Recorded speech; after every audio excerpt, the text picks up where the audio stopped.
Alright, hello everybody, this is ZZ1000ZZ, and today I'm continuing my no magic or technique run of Chrono Trigger.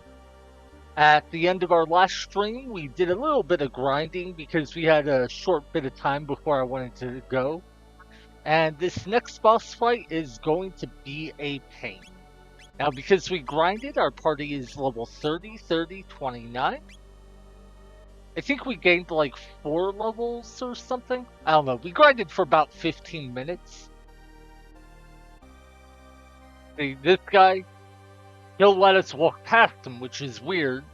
I don't know why the game does it this way, but you might think that for some reason we just don't have to fight him. Nope, we do. He just waits for us to go past him and then he'll attack. Anyway, this guy's physical defense goes up a great deal when you hit him. So, he's one of those bosses who's going to take a long time to beat. I think Ayla is our highest damage dealer, so I'll have her start. 240 damage. Now you'll note that was good damage. Unfortunately, after she hit him, it said that his defense went up. 149, so we've done about 489 damage.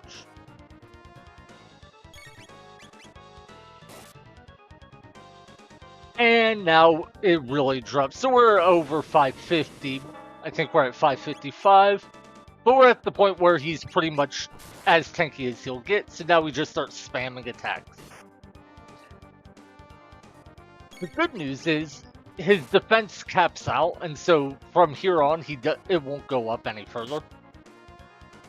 Bad news is it's high enough that I think on average we're going to deal about 10 damage per attack. You'll notice sometimes I roll as low as 1 damage.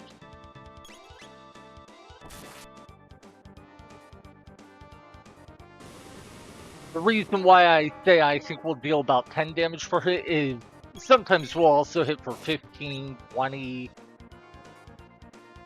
I don't think we've counterattacked yet, so those should help.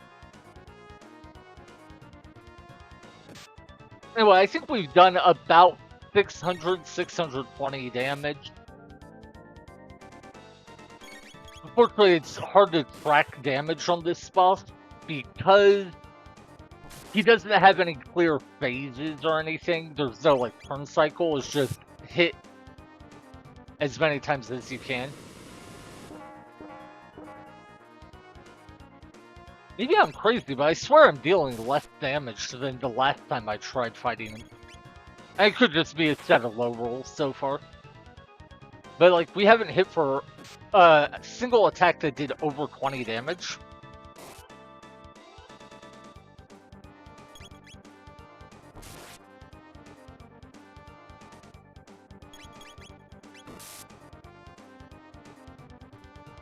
Crit for only 12. Okay, there's crit for 24.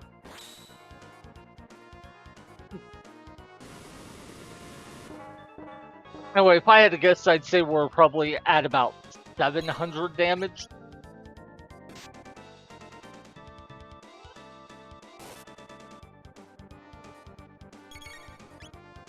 But yeah, this is not going to be very exciting content. We're going to be doing what I'm doing right now for quite a while. It's tedious, but that's sort of the nature of this challenge run, I'm afraid. Most of the run goes pretty quick, but when you get to a boss like this, all we can do is grind it out.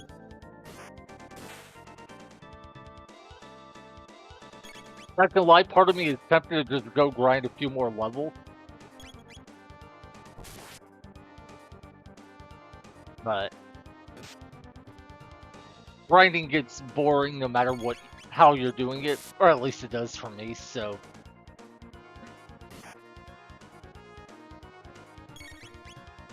Yeah. Anyway, I hope everyone's having a good day. I'm trying to remember, what is the plot of the game right now? I honestly Oh, right, now I remember because I got really salty yesterday. No, we had gone to the future, found out about Lavos. For some reason, finding that out that Lavos appeared in the year 1999 made us go back to the year 1000 to do research on him. I don't understand that logic. But then, in the year 1000, we find out that Magus was associated with Lavos, so we went to the year 600 where Lavos was. Found out Magus didn't create Lavos like we apparently thought, but rather that he just summoned him and that Lavos had been around for like millions of years. But when that happened, Robo told us that, something was weird because his records show that Lavos was created in the year 600. So we had to go back in the past to do research to find out where Lavos, or find out about Lavos, even though Robo, one of our party members, apparently knew what at least he believed to be the birthplace and time of Lavos. I'm like, wait, why didn't you just tell us that? We could have skipped going back to the year 1000, could have gone straight to 600 and known we had to go fight Magus. But whatever. But anyway, so then after that, we fight Magus, we beat him in a fight, I guess. And then Lavos shows up because Magus had summoned him. Some sort of weird gravity well happened. And then a time gate appears, we get sucked through it, and we wound up back in 65 million BC. Prehistoric times with Ayla here. Thing is, even though we wound up in prehistoric times, we were completely free to time travel wherever we wanted. So there was no real reason why we needed to stay. But we decided to anyway. Because Ayla was wanting to find the Laruba tribe, a group of pacifist humans. And so she went to do that. Somehow the reptiles followed her to the Laruba clan and burned it down. And despite the reptiles following her to it, she wound up there after they had burned it down. No, I'm sorry, she didn't even wind up there. She saw the fire from them burning down the town and decided to go investigate. So somehow the reptiles followed her to the Laruba village. She came back to her own village, then the reptiles burned down the village, and then she went back to it. We followed her there. Then we tamed some pterodactyls so we could fly over to the reptile lair to fight them. Now, I don't know why our party is doing this instead of, like, anything else, but that is the sequence of events.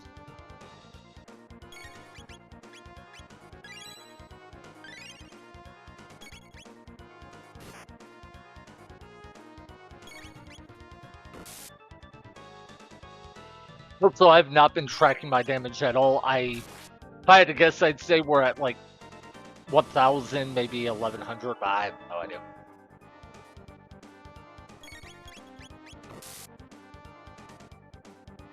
I swear it does seem like we're dealing less damage than the last time I fought him, though. Maybe I'm just imagining it, but... Okay, there's a 24 damage attack at least. So some of my attacks are hitting for a respectable amount of damage. Oh, by the way, this boss's gimmick is you're supposed to hit him with electricity damage. If you do that, it'll lower his defenses. But I believe he will then use, after a while, he'll quote-unquote discharge the electricity. And in doing so, he'll do a big attack.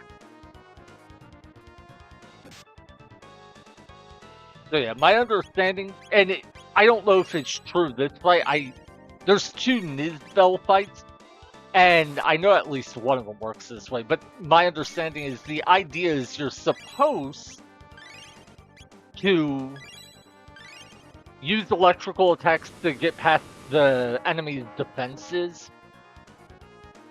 And then he'll, give you a window to beat him up. He'll discharge the electricity, do a bunch of damage, and then you have to repeat the cycle. The thing is, that electrical discharge attack is the only attack these bosses do that deal reasonably dangerous amounts of damage. So if you just never hit them with electricity, they are a pushover in the sense of they can't really kill you.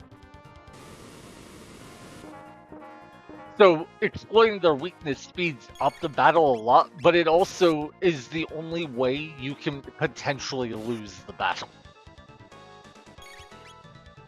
So it's an interesting dynamic where you are supposed to exploit the weakness really just to make the battle not take forever.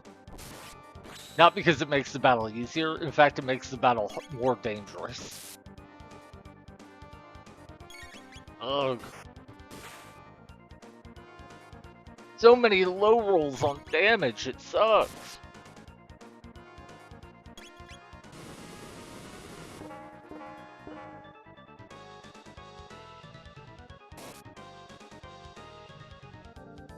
Yeah, right now I'm just sitting here thinking, in the 10 minutes we've been at this battle so far, I bet I could have gained like 2 levels on characters, at least 1 for sure.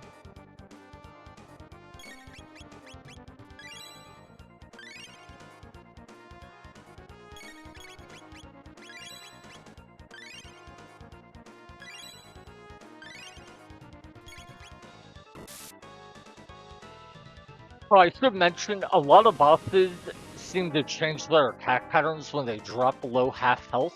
I do not know if this boss does. That's something I'll definitely be curious to see.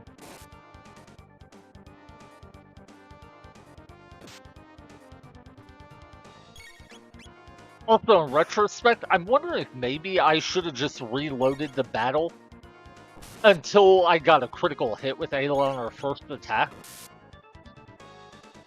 Because she did like 240 damage on her first attack, because that was a crit for, it would have dealt like 480, 500 damage. That could have sped up the fight a little, maybe. I don't know if that would make it go faster than just playing it out normally. God, hitting for 1 damage feels so bad. I wish I knew just how the damage in this game was calculated. I tried looking up formulas, and there's a fair bit of information, but I couldn't find any exact formulas. So I couldn't figure out like how this variance is determined, or why it's so high. Normal damage variance isn't all that high, it's what you would get in pretty much any game, but when enemies have super high defense, the variance gets really wide, and I'm not sure what the cause is.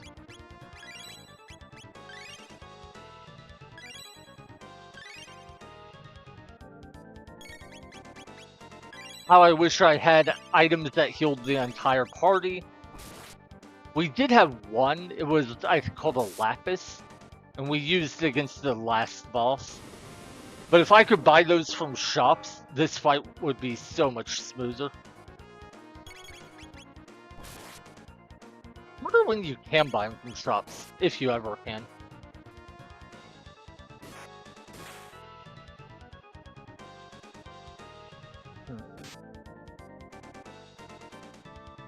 Anyway, I will say, this is going to be a long fight. I don't know that I'll be able to keep rambling the whole time.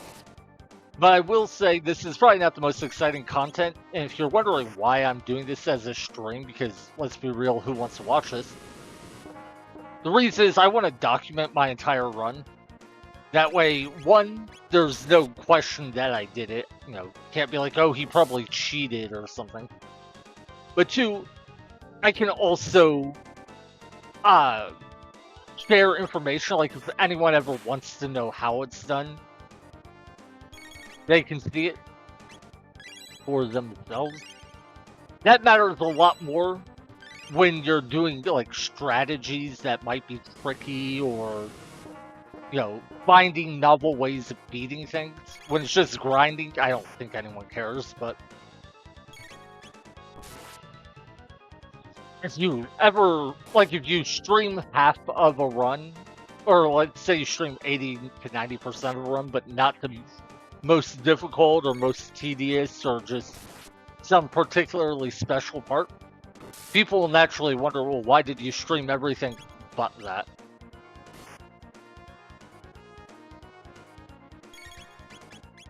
Also, anyway.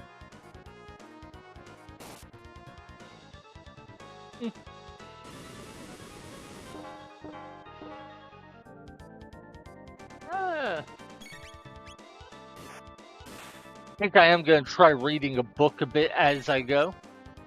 Yesterday I was reading a Repairman Jack novel. Repairman Jack is a series of, I don't know what I would call them. Probably urban fantasy. Really enjoy them, highly recommend them. But they aren't particularly well known, and I'm not sure how to describe them in a short way that would make it easy to rock what kind of stories they are.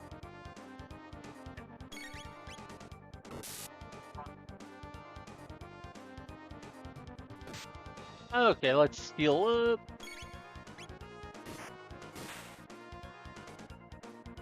Ooh, 28 damage. That's huge.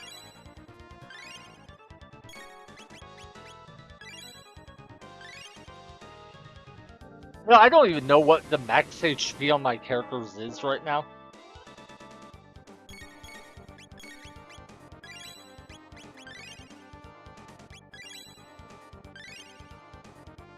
Okay. So Chrono and Frog can definitely go into the 400s.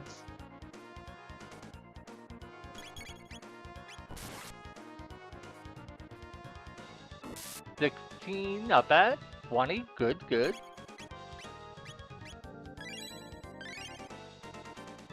Alright, so everyone's in the 400s. I'm gonna look away to check my phone a bit. Oh shoot, I don't have the next Repairman Jack on my phone. I bought a bunch of them, but they are all EPUB files. They're not on Kindle or anything. So to get them on my phone, I have to manually transfer them over into an app. It's one of those things where my whole collection doesn't just sync up automatically.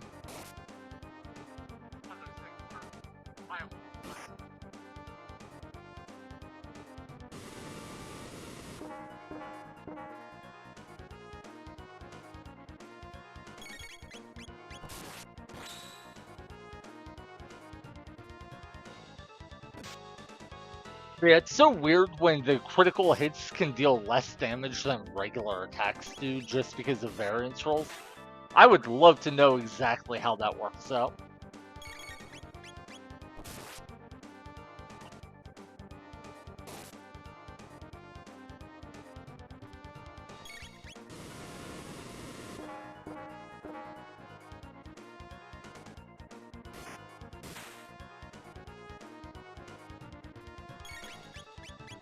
Yeah, I've seen it critically hit for 2 damage before. Or some other trivial amount, so it's strange.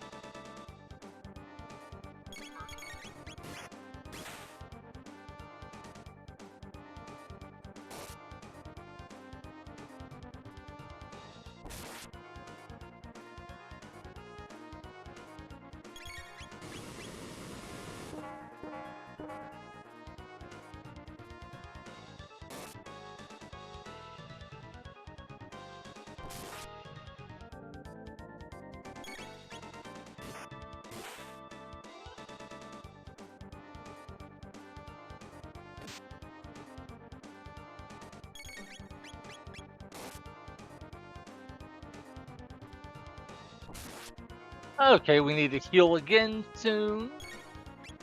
By the way, I'm actively not looking at the screen other than to glance and see what my HP values are. So sorry if I miss any chat or anything else. I just really hope I don't get myself killed because I'm reading a webcomic. I guess it's not a webcomic, they're calling it webtoon, but...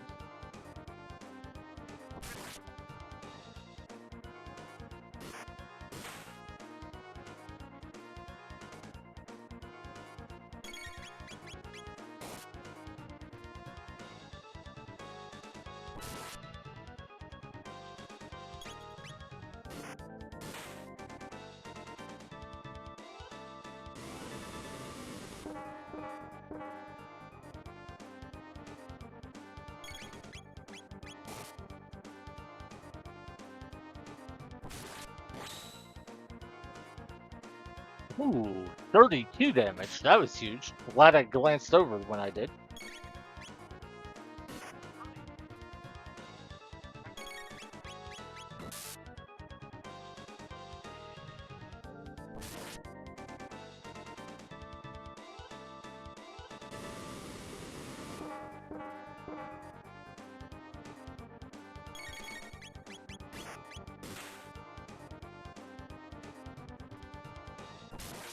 Ooh, we need a heal.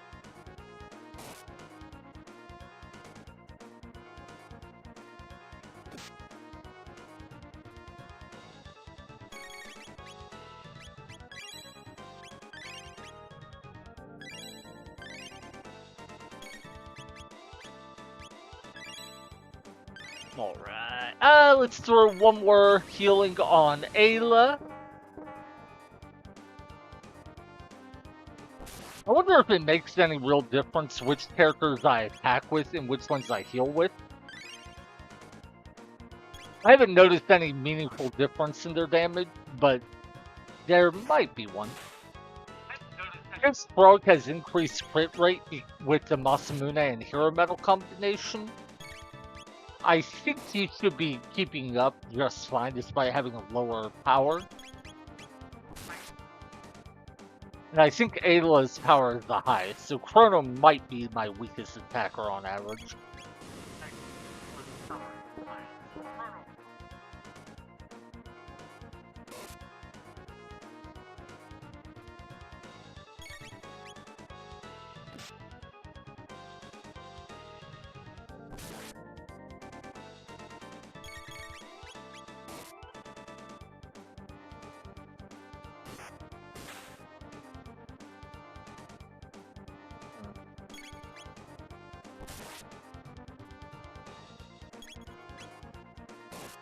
I can't help but worry that at some point he's going to like change his attack pattern up and just suddenly deal like 300 damage to my entire party when I wasn't expecting, and I'll just die.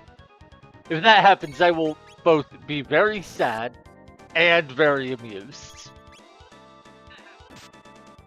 By the way, we've now been at this fight for something like 20 minutes.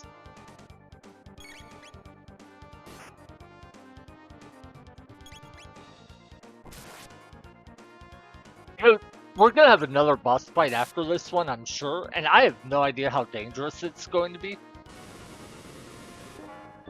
It's going to be funny if it'll just turn out that I need to grind more levels after this battle anyway, so I should have just done it beforehand.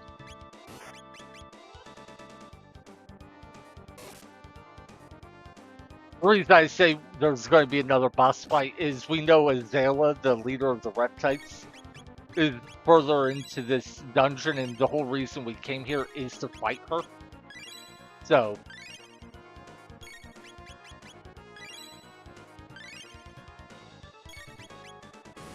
yeah, this guy even mentioned that Azala is behind him, so... oh, soon, we're also going to be almost out of healing items after this battle, aren't we? I think so. I haven't checked how many mid-tonics we have. One nice thing about the grind spot I was using right before this battle is every time we cleared the battle, we would get a mid-tonic. So we were able to stock up on a bunch of healing items by fighting him, or by clearing the random encounter. It's just not really a random encounter if in a game where all the encounters are fixed. don't know what to call it then. Like, it's not a random encounter, it's minor enemies? Random move? I don't know. I imagine I imagine there's some term for it.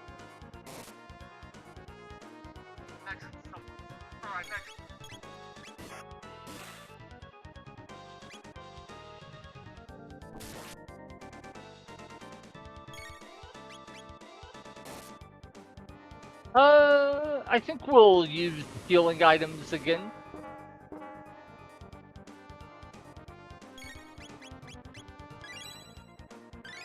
I think once people start dropping to the low 200s or below 200 is when I should be healing.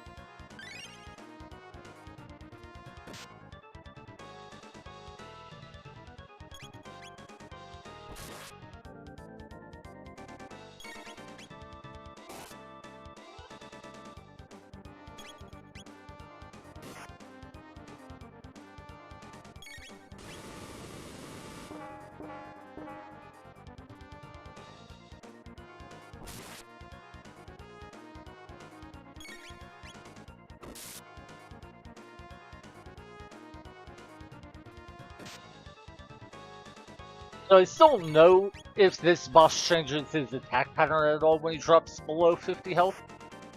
I haven't noticed any change, but that could mean either that he doesn't change his attack pattern or that he's not below 50% health.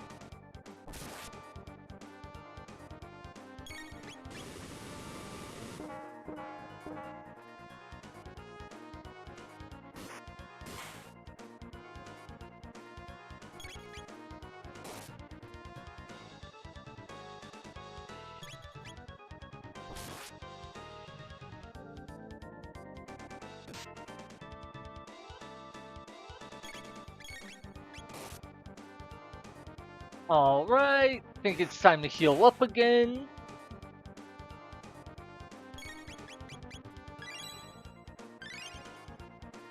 Yeah, I think the most annoying part about this battle to me isn't how long it takes. It's with the way the variance and damage works, I just cannot get a good fix on how much damage I'm actually dealing, so I don't know, like, roughly how much HP the boss has left.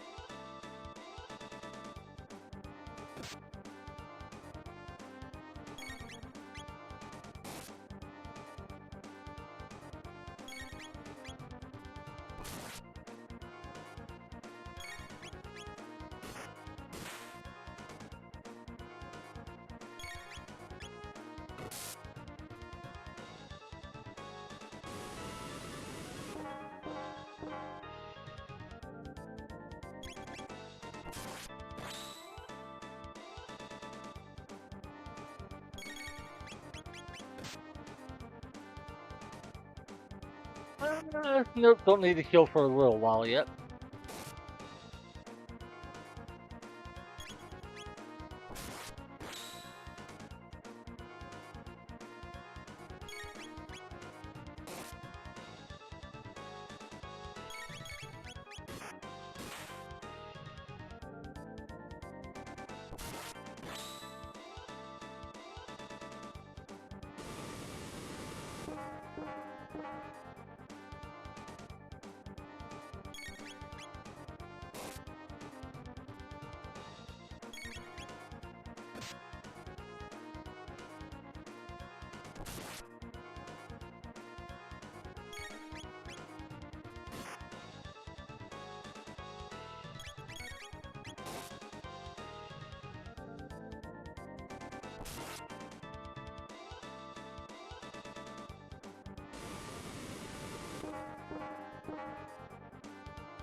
Alright.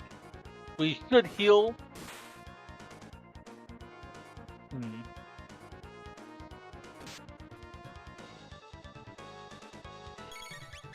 the way, I don't know if I mentioned it, but this boss does have 6,500 HP.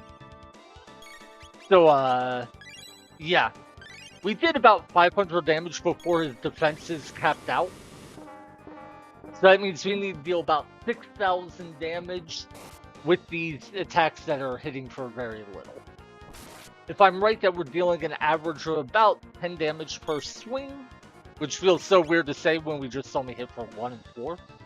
But if I'm right about that, then we need 600 or so attacks.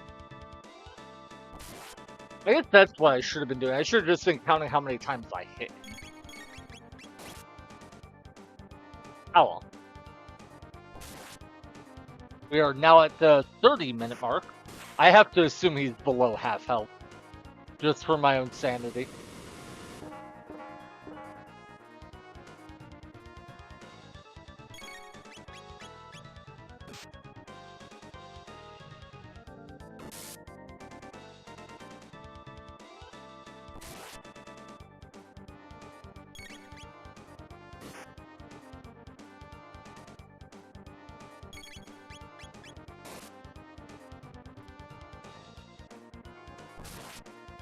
Ooh, need a heal.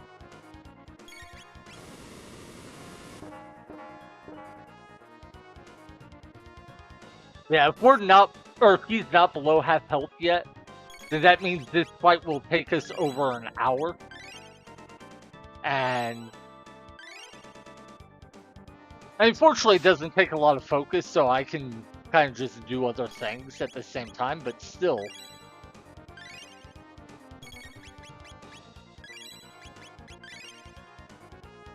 Okay. So yeah, everyone can use them. I think everyone's max HP is at like 500 or more, so I think I'll just be more aggressive with my healing so I can take more time off.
By the way, I think one of the worst things about this game in terms of my experience with this challenge run is the fact that Sight Scope accessory does not let you see the HP of bosses.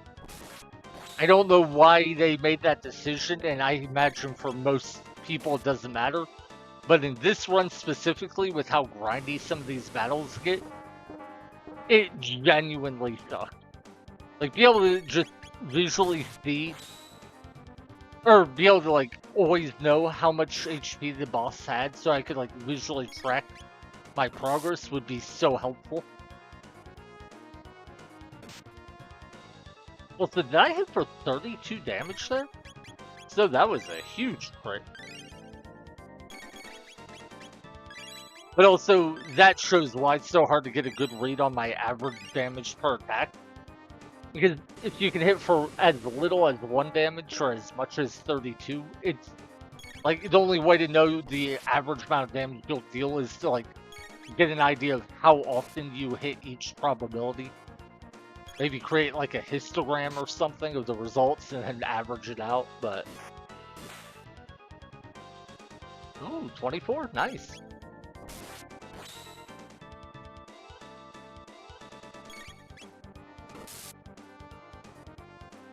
Oh.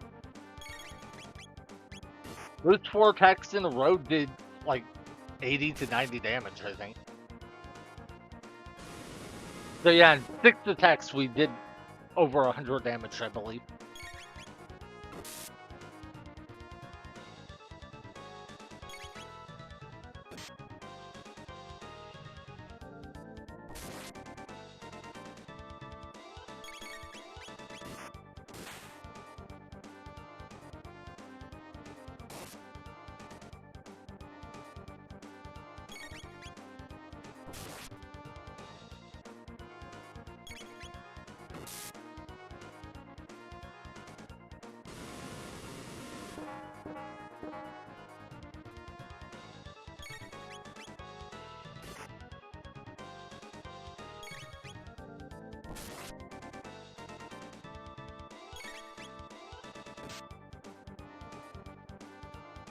Looks like it's about time to heal again.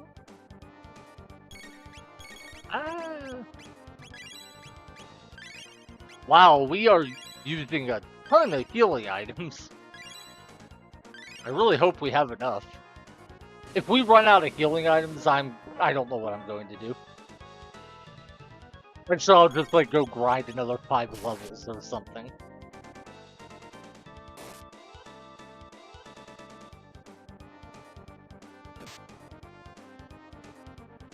But yeah, it sucks to not be able to see how much health it has.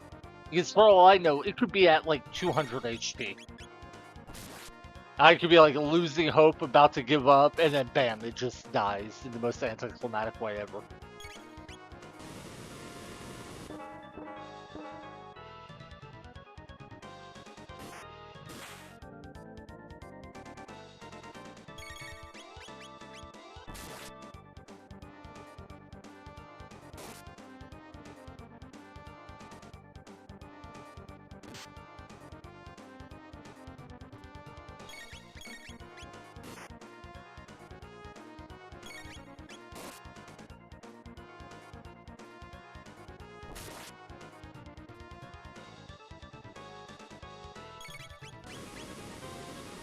I think Ayla needs to heal.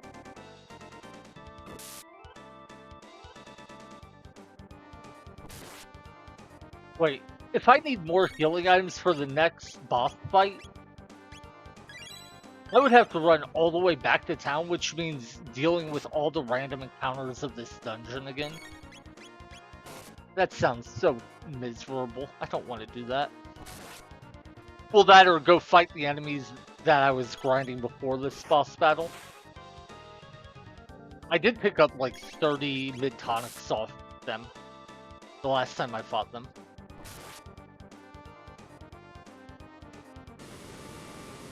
Also, dear God, we've been at this for 37 minutes. Why do I do this? Yeah, I definitely should have just grinded more levels. On the one hand, I probably should. On the other hand, I don't like the idea of just grinding a ton of levels to overcome obstacles, because I feel like it's not interesting or challenging. I guess the counterpoint to that is, well, you're gonna have to grind levels anyway, why not do it early? So you can get the most value out of it.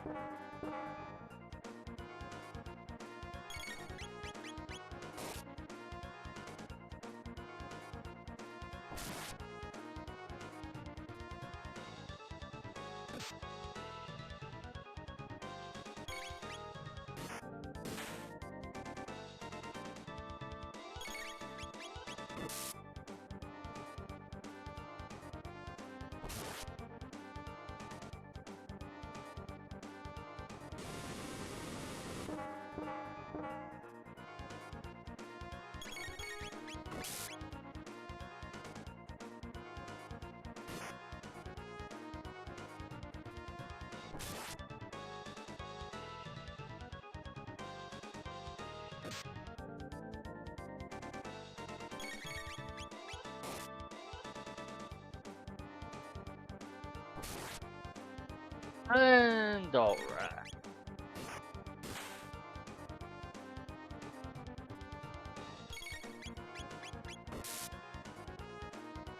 If I remember right, it took us about 45 minutes to beat Nizbel the first. This is his, I guess, descendant? Or probably son. But anyway, if it took us 45 minutes to beat the first version of this boss, then hopefully it's only going to take us about 5 more minutes to beat this one.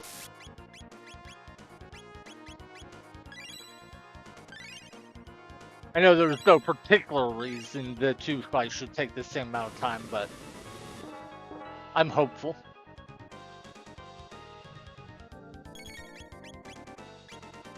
Dear Lord, we're down to 27? So wait, how did the enemy get his turn while my menu was open? I thought my menu had paused the time.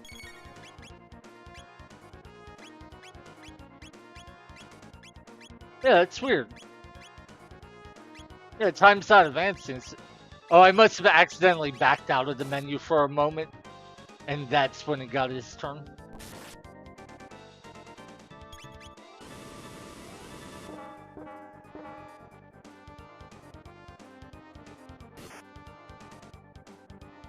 Just wish I knew how much health he had left.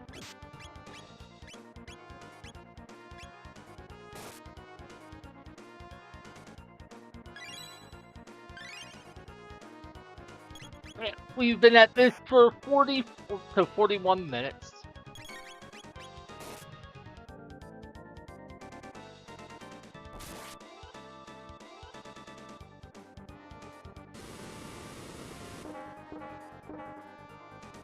By the way, I started this fight with 90 mid-tonic.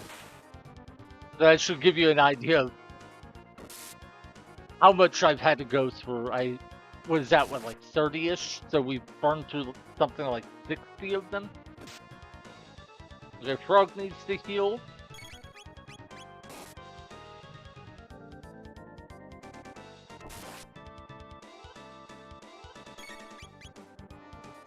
Yeah, I've gone through 66 mid-tonics now.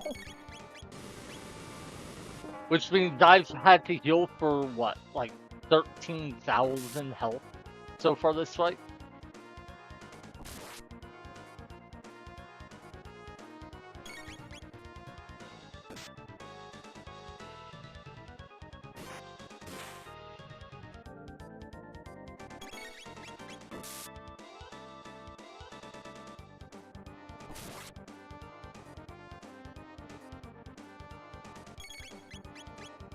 Because I have no idea how much damage I've dealt at this point.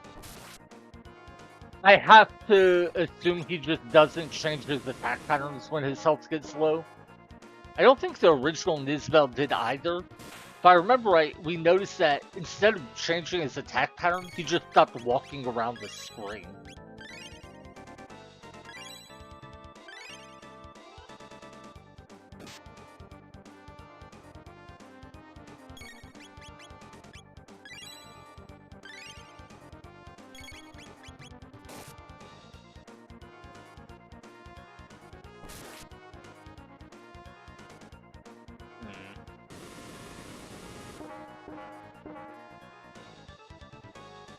Alrighty.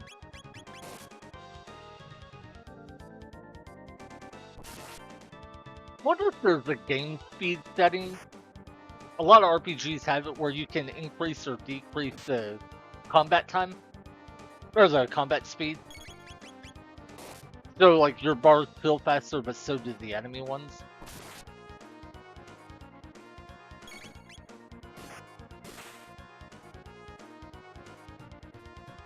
If there is one, I just left the game on the default setting.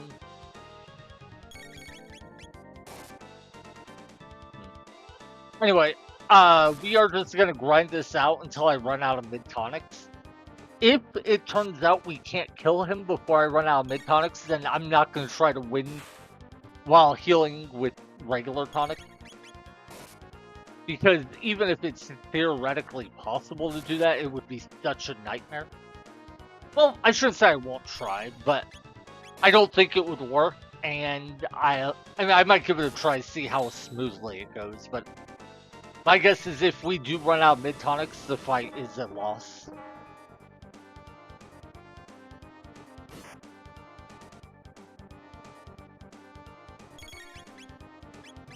God, cannot believe we are down under 20 mid-tonic. That's insane.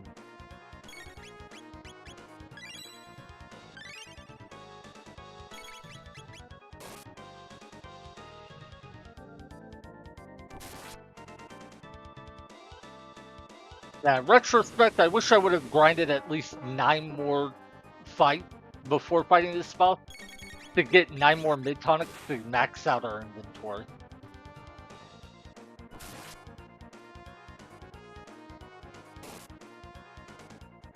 The worst feeling in the world is going to be if, like, I had him down to, 400 health left and I ran out of healing items. Also, this has now been 45 minutes of this fight.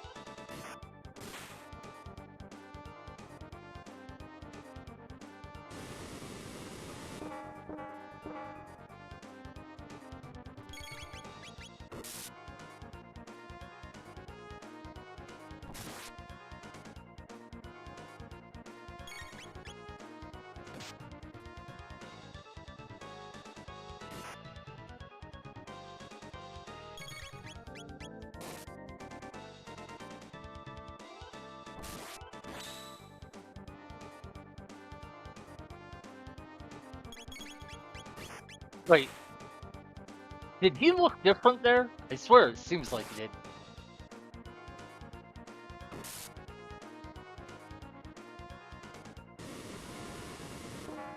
Might have just been a fluke of where he paused, but I swear he looked different with the way he was standing for a moment there. Oh god, imagine if he did, and it's because he has only just now reached half health. I might cry.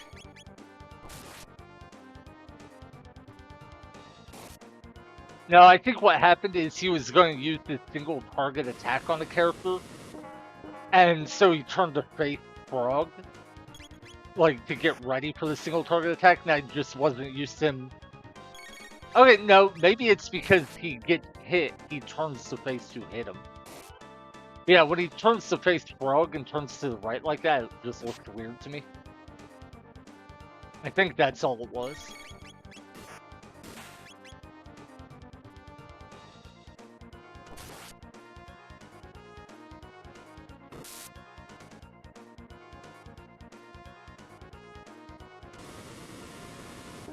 Okay, so Chrono needs to heal.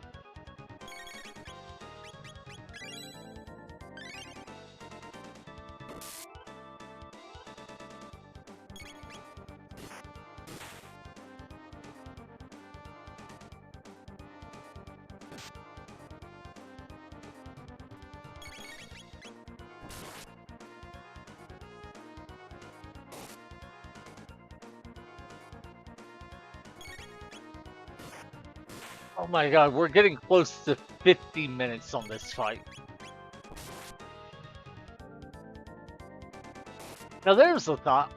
I should have been tracking the time and trying to get a rough idea how many attacks I'm getting per minute. Ooh, Ayla definitely needs healing. Because if I could figure out roughly how much damage I'm dealing per minute, when you account for having to take time off to heal, that would be able to give me a decent idea of how long to expect the fight to go.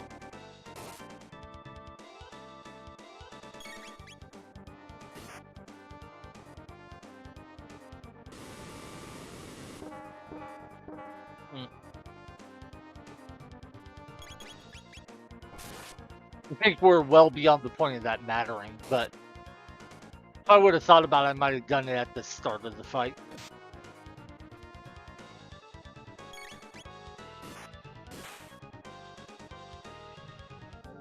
Crit for 2 damage.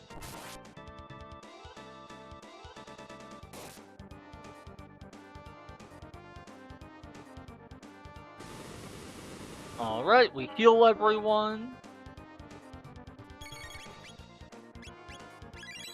I am going to be down to 10 mid-tonic now. This is insane. I am starting to get genuinely worried that we won't be able to win this fight.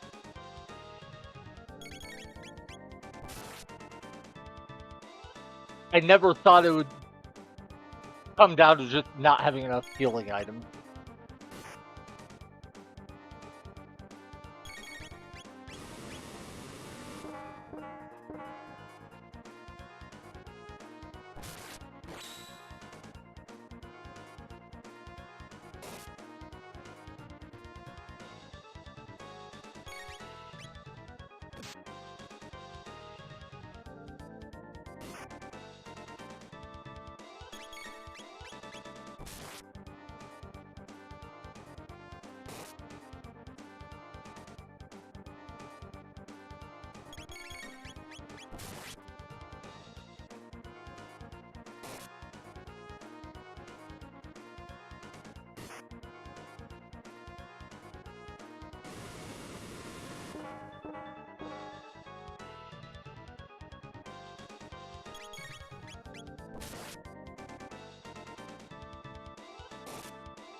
Alright, we'll need to heal soon.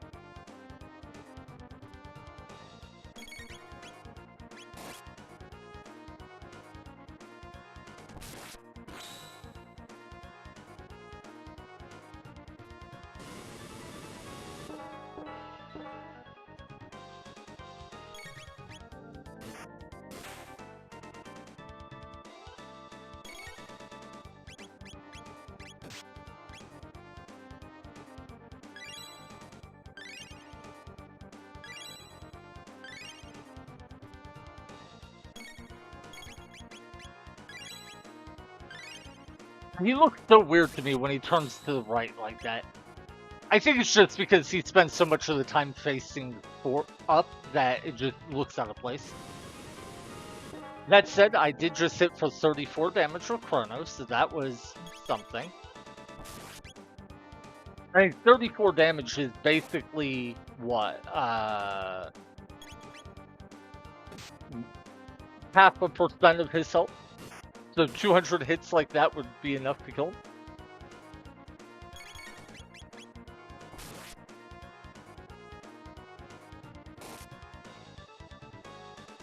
Oh my god, this has been over 51 minutes.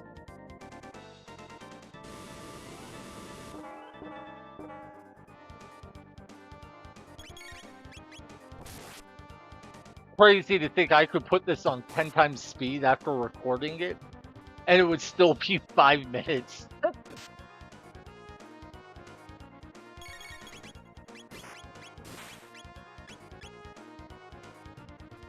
Please just die already.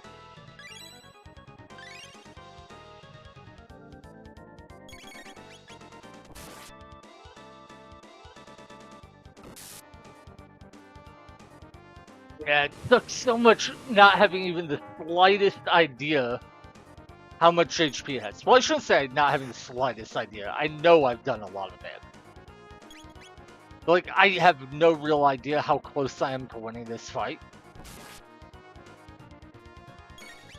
If I knew, say, he had 2,000 HP left, then I'd be like, oh, well, there's no way I'd kill him with the amount of healing items I have left. I'll just restart now. Whereas if I knew he was at 300 HP, I'd be like, cool, this is in the bag.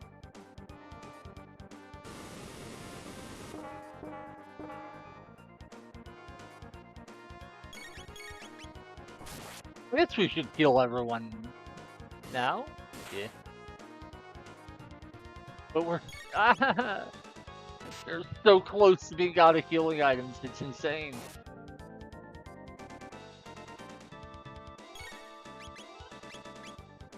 We only have 5 more healing items left. Well, 4. After these 2, it'll be down to 2. Yeah, I have 2 more mid-tonics left.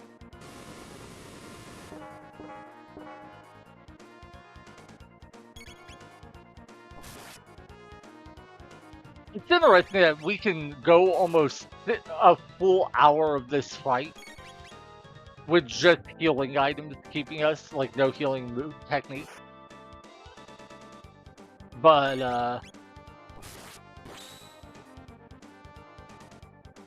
yeah, if the sight scope worked on bosses, this would be such a different experience. For what it's worth, I'm at the point where I'm just assuming we're not going to win. I'm going to play it out to be just in case, but...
Alright, let's heal Chrono and Ayla. That was our last mid-tonic. So now, unless we want to try to use regular tonics which heal for less damage than the boss does per attack, we're pretty much stuck.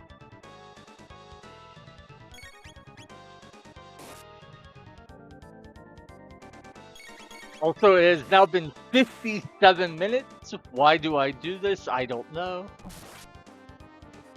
Actually, it's not been bad. I've been reading stuff on my phone for a lot of it, so it's fine.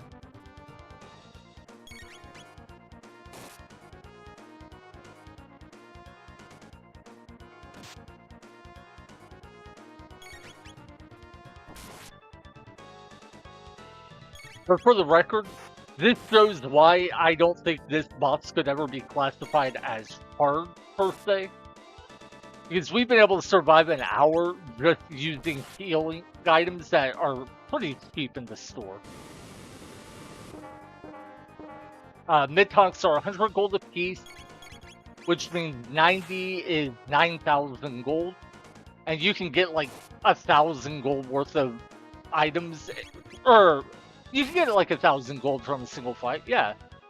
Because there's actually plenty of fights that drop stuff like mid-ethers, which just straight up sell for 1,000 gold.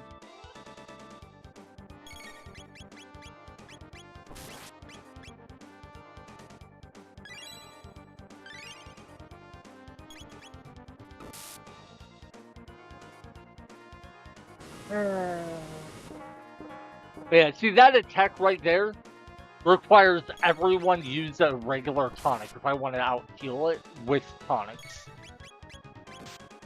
The single target attack deals enough damage to force you to use like 1.5 tonic.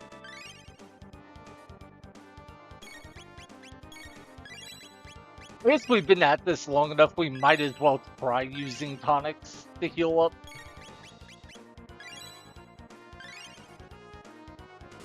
Okay, so yeah, it looks like we can out-heal his damage using tonics, but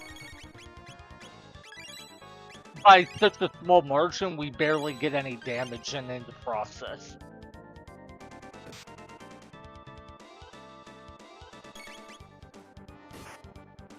Mostly, I just want to make it past the hour mark. I've pretty much accepted that we're not winning this attempt.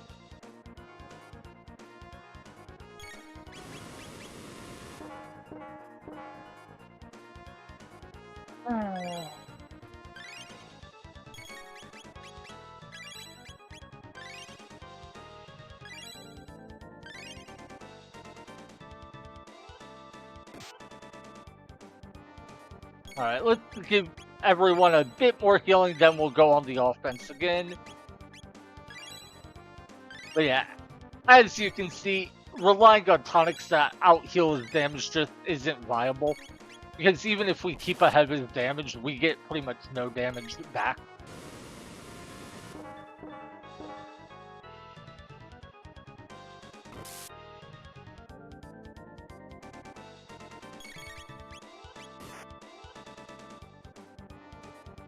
I really wish I knew how much damage I did, so I at least knew how close I was to beating this boss.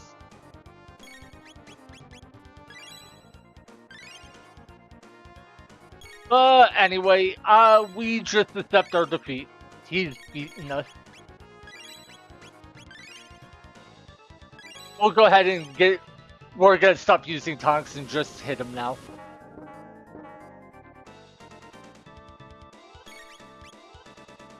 It turns out I could have killed him by using the rest of my tonics. I'll be a little heartbroken, but yeah, well.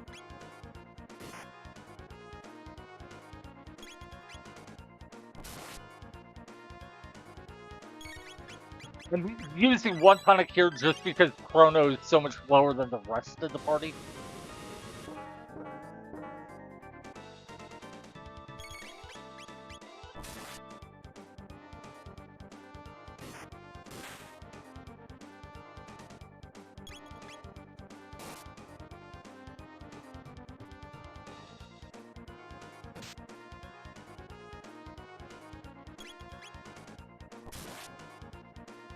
Alright. So this will be the first boss that has truly defeated us.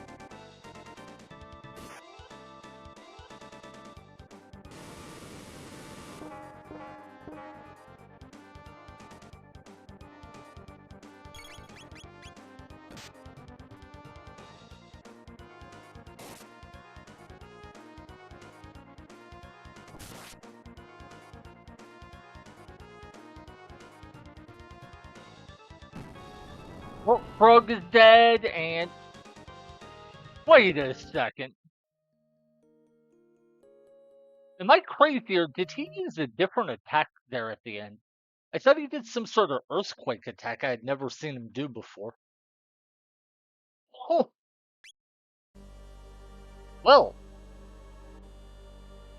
I wasn't looking at the screen because I accepted I was dead, but did he actually change his attack pattern there at the end?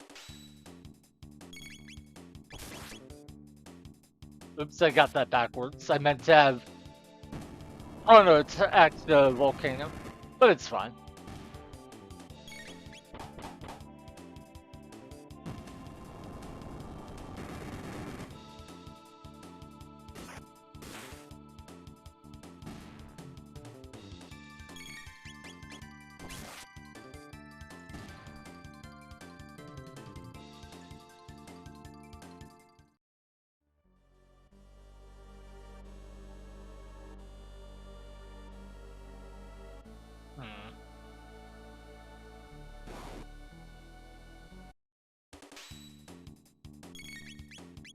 Ah.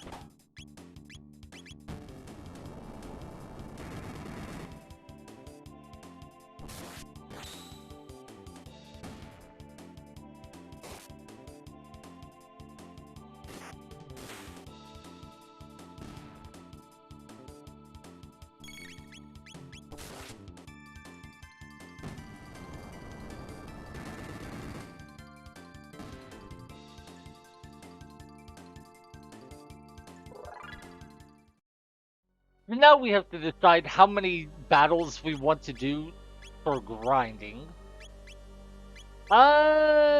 Looks like it's gonna be what? I wasn't paying attention. These enemies give what, like 570 experience, was it? Yeah, so still getting that backwards. Anyway, if they give 570 experience, then Chrono needs like 10 more battles to level up. Plus, we'll cap out our mid-tonic supply.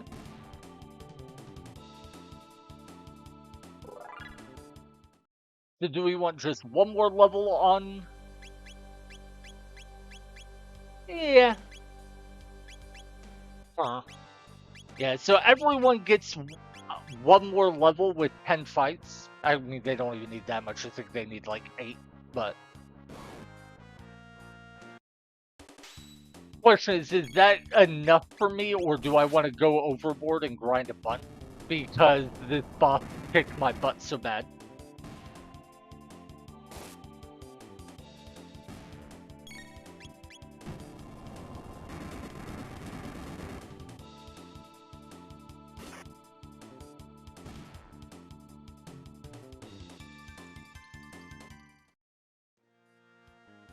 Anyway, I will say, while this is grinding and it is a little dull, I find it way more interesting than grinding out that stupid boss battle. I'm already happier and more focused on the game.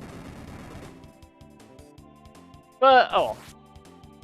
I always assumed that there would be some grinding sessions in this run. I was hoping I wouldn't have to, but it was to be expected.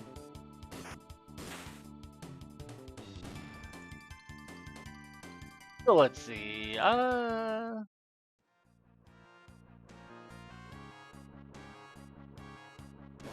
I at least knew how the damage formula worked in this game, I could try to like get some conceptualization of how much value grinding is going to have. But, you know, another thing I'm not sure of is, I don't know if a party member is dead, does the experience they would normally get funneled to your other party members? Some games do that, and other games don't.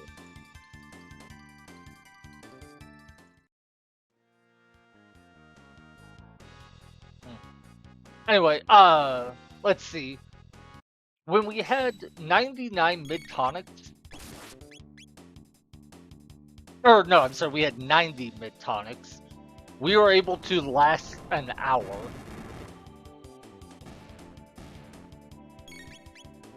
With 9 more mid-tonics and a bit higher stats, we could probably last, I mean, like an hour 10. Well, yeah, an hour 5, hour 10.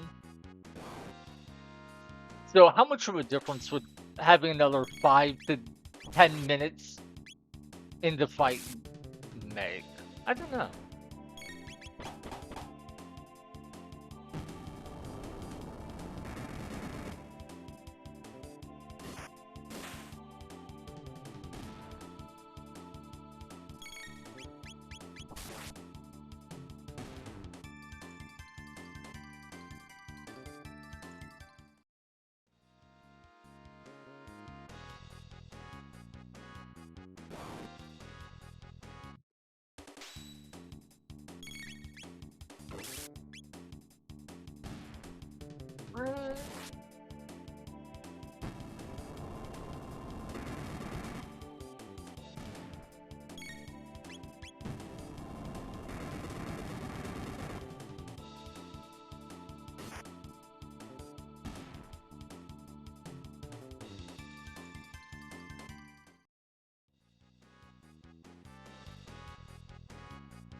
A small part of me is tempted to just like start reading books on my phone and then just like read them out loud. I don't know that anyone wants to hear me read. Like, what is that called? Like, where you're not narrating the book, but like I guess it's just reading it out loud.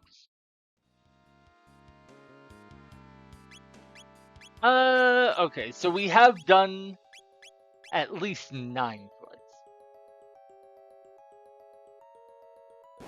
You know what? I'm gonna do just 2 more fights, heal up, and then I'm just gonna try fighting the boss. Not because I'm intending to kill him, but because I want to see how much damage I'm dealing. Like, see if that extra level actually mattered at all.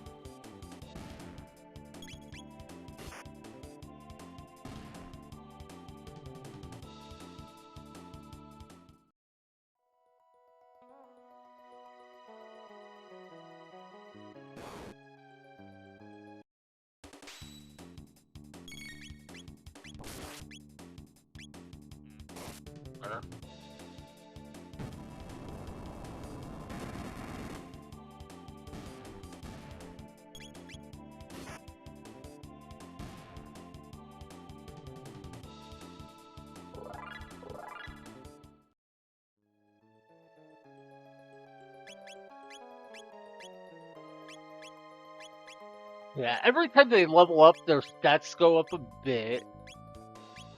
Yeah,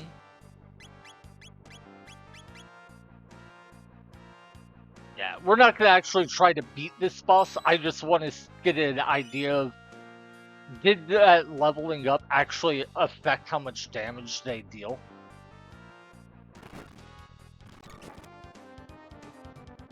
Okay, yeah, 227. 310 because it was a crit. Okay. That's like 600 damage before his defense capped out. 14... 6... 12...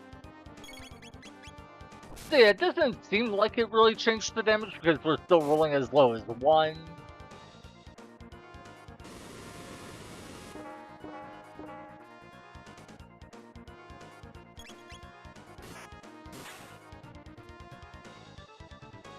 It looks like our damage rolls are still basically the same.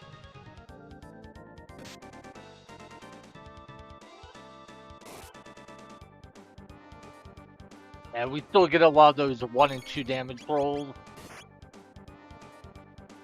Wait, does leveling up increase our defense? So we take less damage? If so, that would be useful.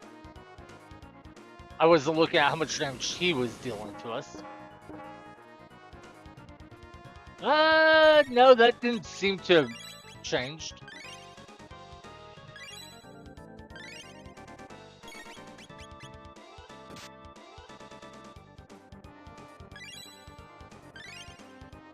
Yeah, so one level doesn't seem to have made any meaningful difference.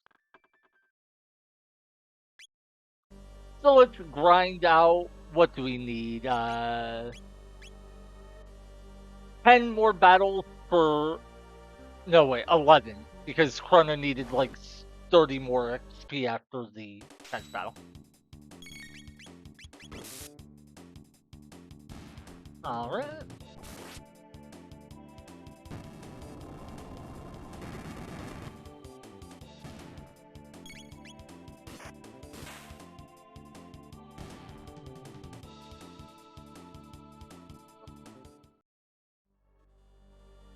Wasteful to actually, well, it feels wasteful to farm these guys and have them drop mid-tonics when I'm tapped out on mid-tonics, so might as well use a couple to heal up.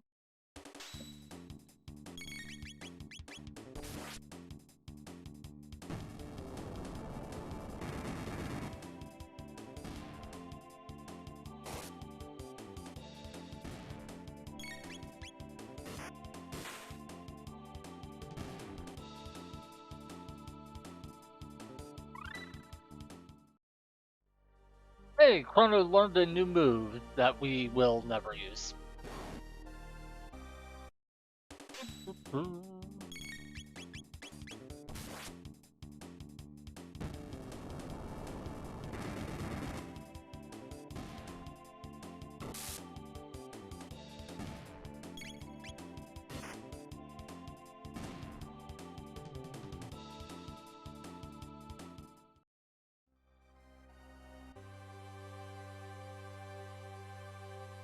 Anyway, I think we established during the last session that we can do about 3 battles per 2 minutes. So if we want to do 10 battles, that should take us about 7 minutes.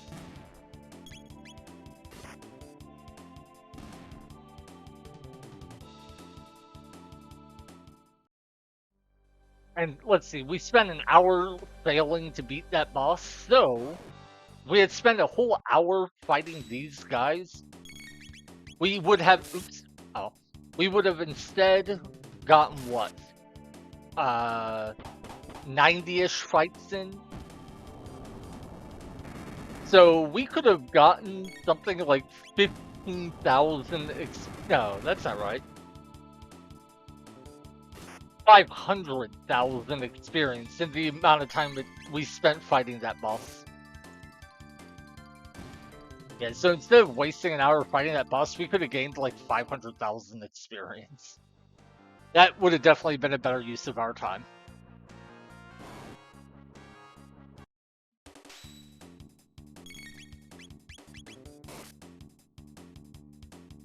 Well, it was interesting to at least give it a try. And to be honest, for a while there, I was confident we were going to beat him. I was genuinely surprised that we didn't.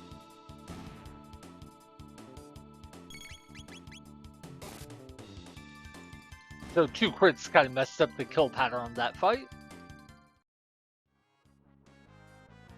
But yeah, if we fight him again, I am definitely going to try keeping track of how many times we've hit him.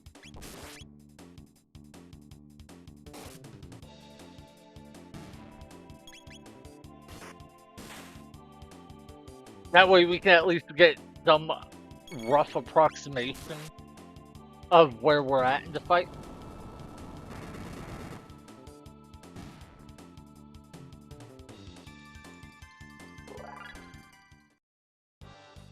Wait, did someone level up? Oh, okay, yep, Ayla did. Cool, cool.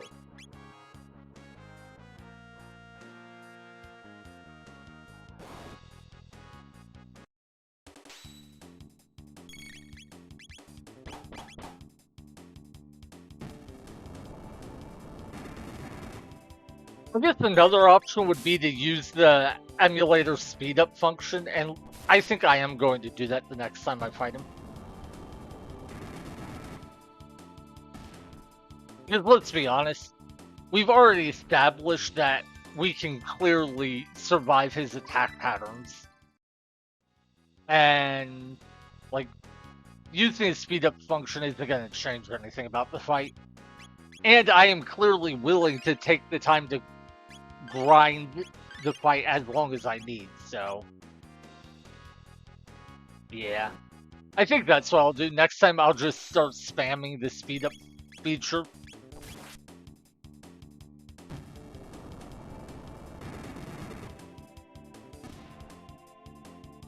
I hate doing that. It feels so weird using any sort of external tool to help me with fights. Or, well, really anything. Same reason why you won't see me using, like, save states.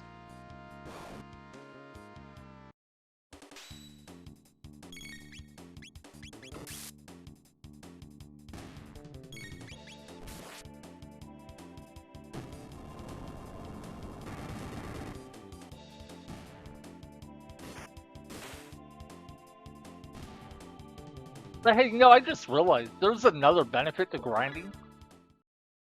We need one more battle for Frog to level.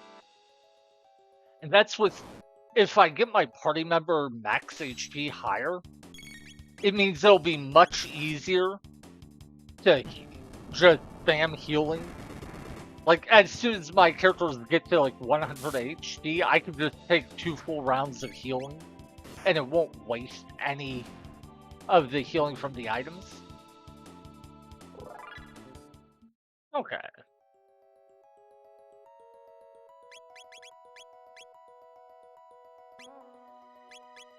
I don't know if their defense actually went up, but I think it may have.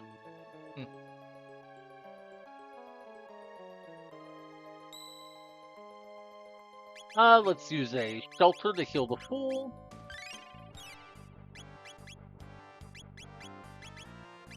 Any items that are relevant? No?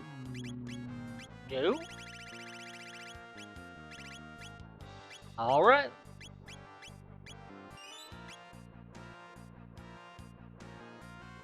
Let's see what kind of damage we deal. Oh, yeah, pardon me for thinking that to fight the boss, I should walk up to the boss rather than walk away from him. 250 damage. 149. So that's, what, 399 damage? 461. No, sorry, 471. So we've done 501 damage. Pro crit for 30. That's cool. 6. 20. 24. 30. And I'm still just trying to get a rough idea of how much damage we're doing. 40. 44.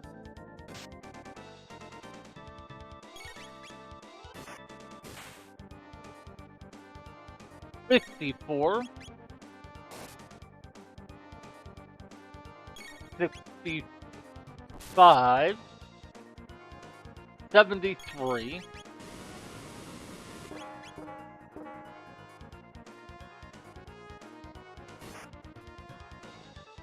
83. So that was 83 and 10 attacks. But then we get 20. 23.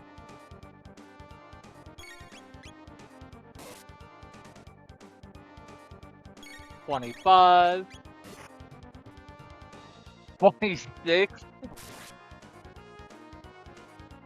Then 43. Yeah, there's just so much variance. I can't get a good read on it. 59.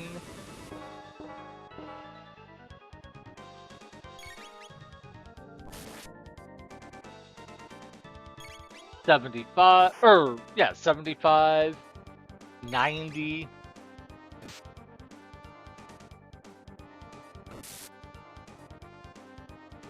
So yeah, I do think 10 damage per round is a good estimate.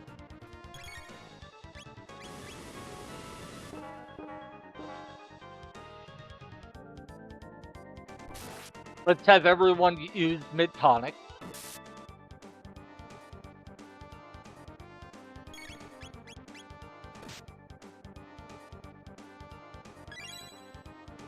And I think we may be taking a little bit less damage than before. Hard to be sure because there's, variance in rolls. But it does seem like some of these attacks are dealing a little less damage than I remember them doing. Like, I don't think that single target attack is hit for 70 damage yet. And if I remember right, it was hitting for 70 damage in a previous attempt.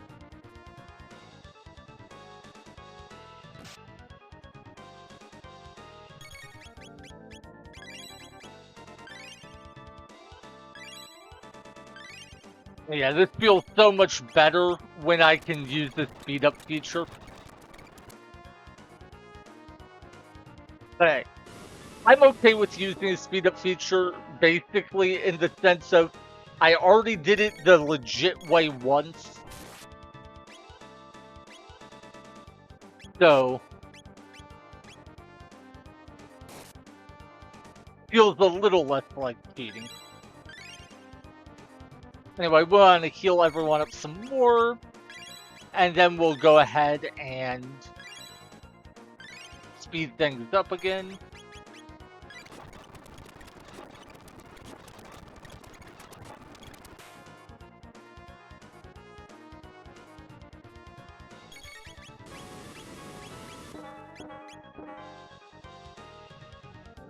And everyone will use 2 mid-tonic.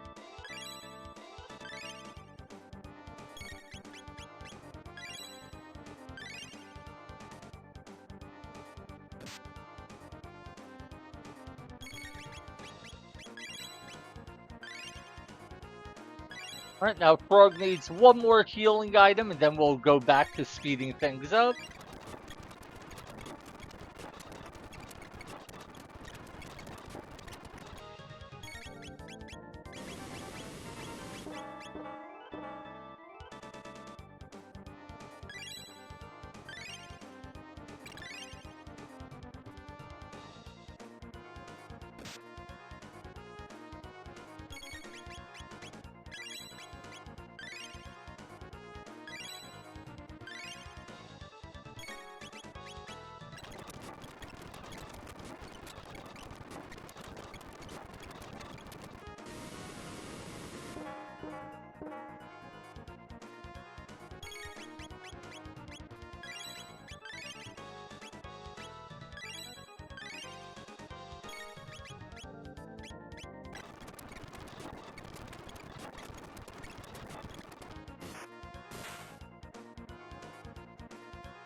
Those crits for like 2 or 4 damage are so weird to me.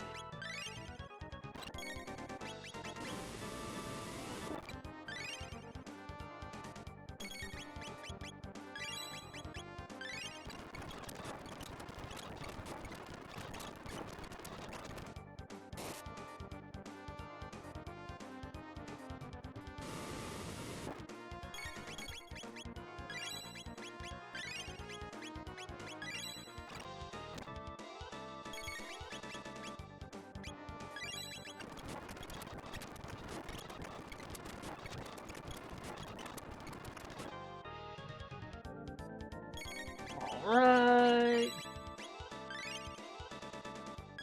Yeah, using a speed up function makes this fight a lot more focus intensive. Because I have to try to hit the button quickly to attack for one. And that's actually a bit of a drawback. Like, you are actually going to be a bit weaker with things sped up. Because you won't be able to hit the attack, the button, you won't be able to queue up your attacks as efficiently. So there might be a bit more delay between when your character's turn starts, or is available, and when you actually queue up your action.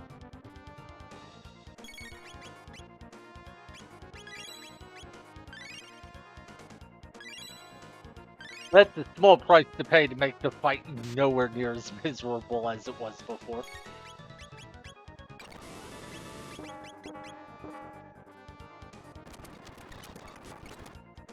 Okay, yeah,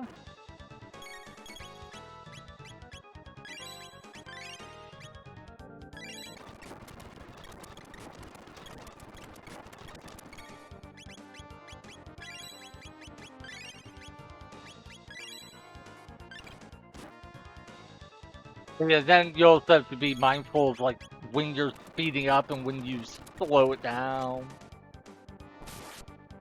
It's not a big thing, but...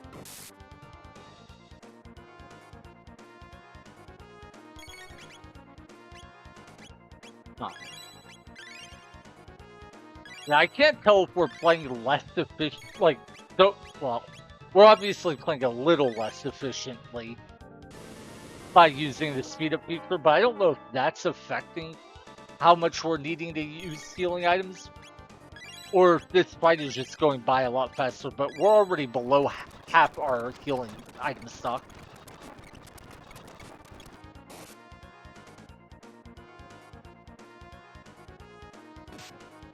Oh, Ayla's really low now.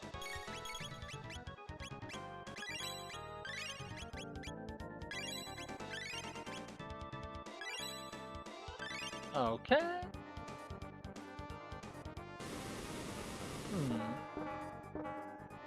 Wait, was he just facing to the right as he ran to the left? I wasn't paying super close attention, but I think that's what I saw. So that's kind of funny.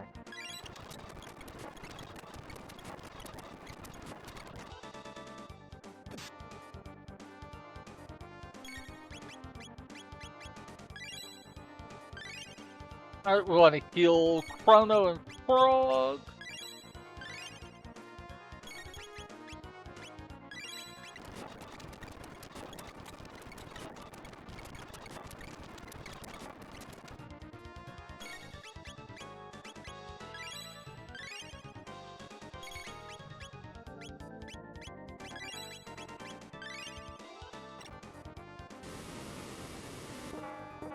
Oh, I forgot to check if there's a configuration option to speed up battles or not.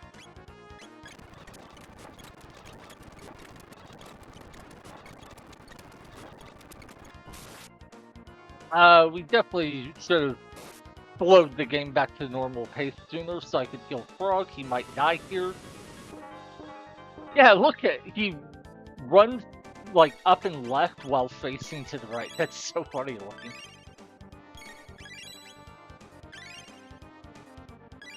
That is one thing this game definitely does really well, is the sprites.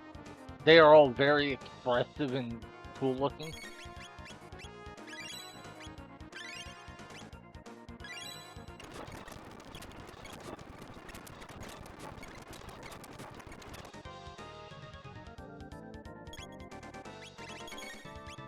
Ah.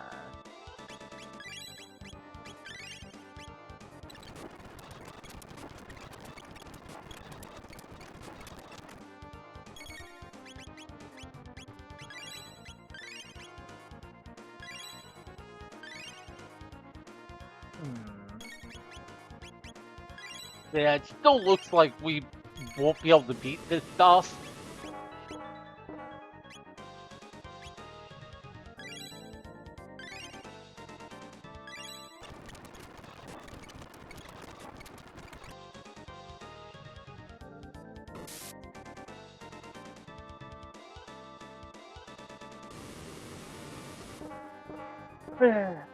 I guess the good news is, if we have to grind to beat this boss, like grind way more than we already have, it should make the future bosses a lot smoother, so today could just be the miserable grind session of the run.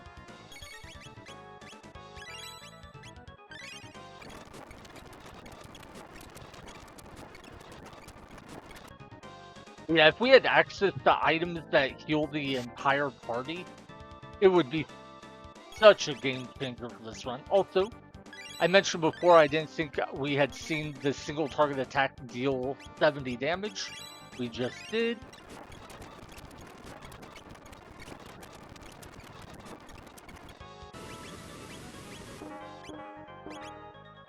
Yep, and we're almost out of mid-tonics again.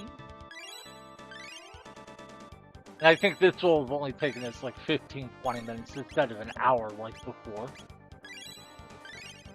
So even if it is a little less efficient when we, or even if we play a bit less efficiently when using the speed up feature, I'd say it's well worth it.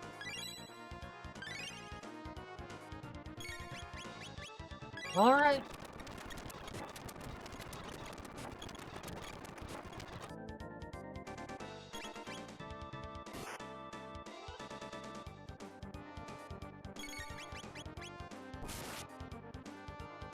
Just wanting to see what his attack patterns are in case they've changed at all. I swear at the end of our last fight, I thought he used an attack I had never seen him use before. I'm still thrown off by that. Because I thought he used some sort of earthquake attack that he never uses that I've seen.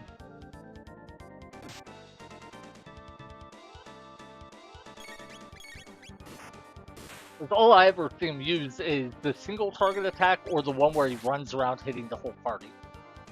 So if he does have some sort of earthquake attack, I don't know what that means. Does it mean we're only getting him down to like half health? I hope not.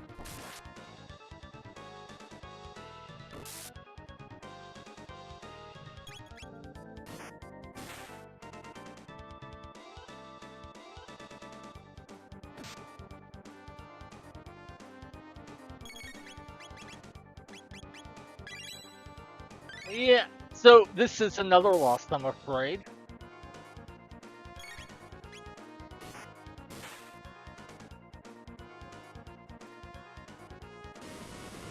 Alright. How much damage does this deal? 40. Hmm.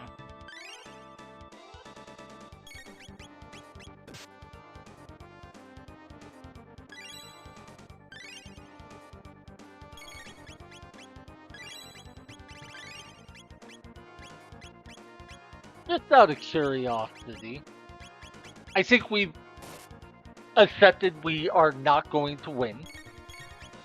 So, out of curiosity, I think I'm going to use a lightning attack just to see what this boss's AI is like when you fight him the way you're supposed to.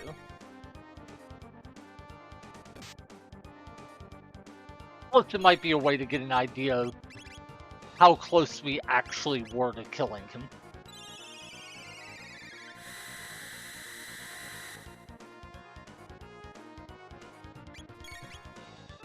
$295. 4. Oh, it only the defense reduction is very temporary. Okay, good to know.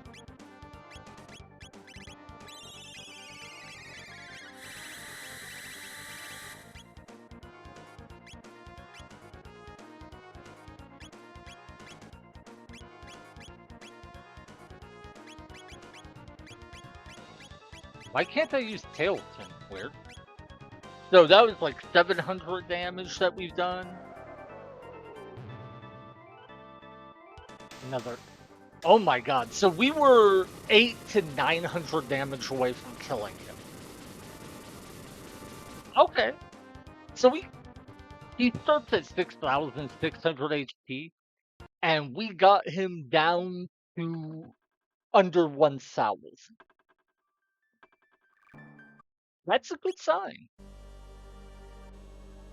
I am going to go ahead and grind more. You know, I'm actually going to change the title of this stream real quick.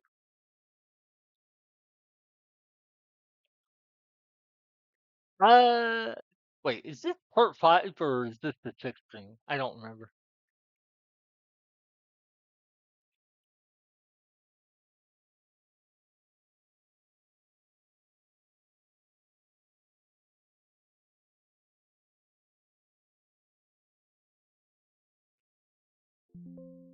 And I just wanted to update the stream title to explicitly say I'm going to be grinding, so nobody joins expecting interesting gameplay. Yeah. I'm glad I actually went ahead and used text there at the end just to see what his, like how much damage we needed to do to kill him.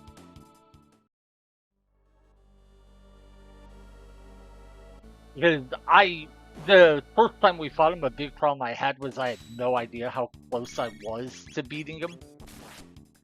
Now we know we did actually get reasonably close. Like 1,000 attacks, or 1,000 HP means we probably needed about 100 more.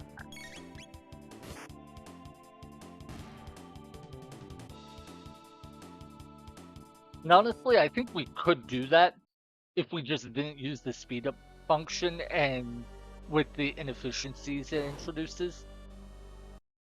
And then burn through all of our tonics. Well, also go back to town and restock on tonic, but... Oh, that reminds me. There's a part of this dungeon that has chests that I never went ahead and grabbed. Because I was frustrated with the puzzle. We could go back and try to do that, see if any of the equipment there is useful. Or items are useful. I don't know if it's equipment or what. Now this guy we definitely hate. They should not attack with Chrono, I forgot. We want to attack with Frog and Ayla. Because they have the armor that reduces how much damage they take from the counterattack.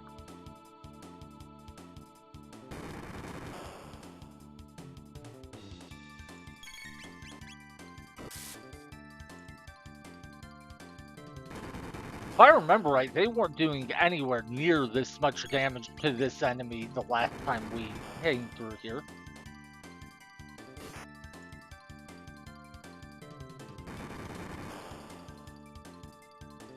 You know what?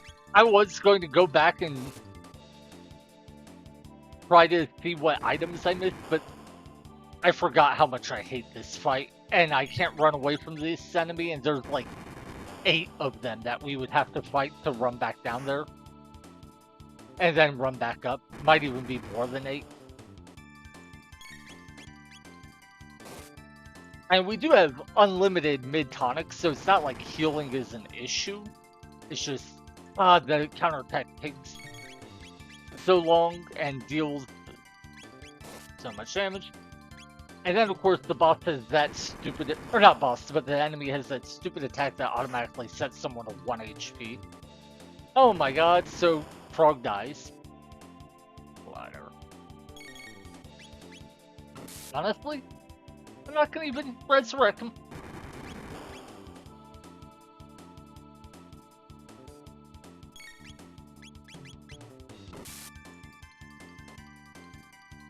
No, they damage is nice.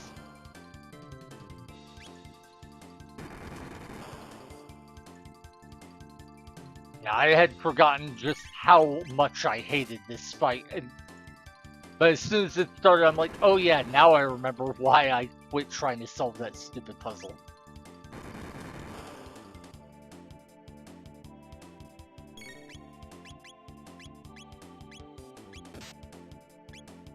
I was right in worrying that he would use that attack to set her to 1 HP.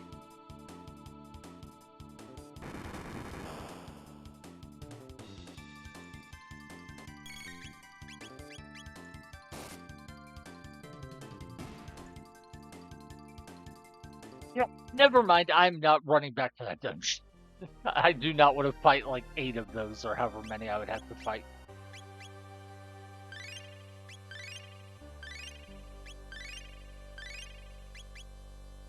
Hey, now we have a good excuse to fight at least 7 more of these fights. Want to stock up on my mid-tonic supply.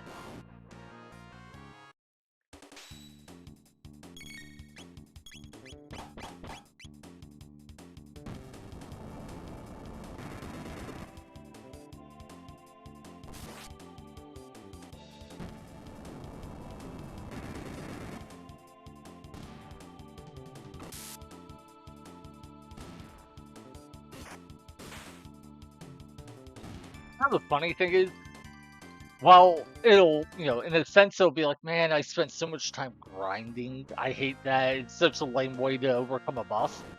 The reality is, so far, I have spent, I think, 20 to 25 minutes grinding, and the rest of the time was spent fighting the boss and dying.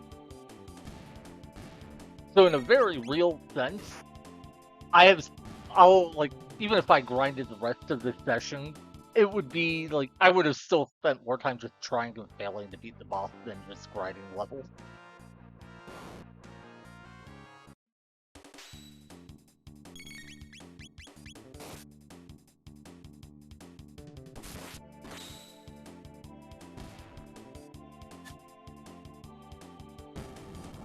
So even if you miss, you do trigger the counterattack. That's fun to know.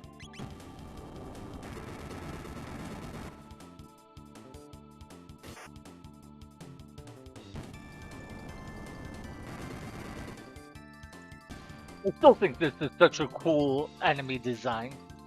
The volcanoes that will attack they'll attack a single enemy, or if they are hit by anyone, they'll counterattack the opposite team of who hit them. And of course, it's thematic to the area in that it's, prehistoric times, so the idea of volcanoes is fitting. And volcanoes taking out dinosaurs makes sense, so just really cool design overall. That.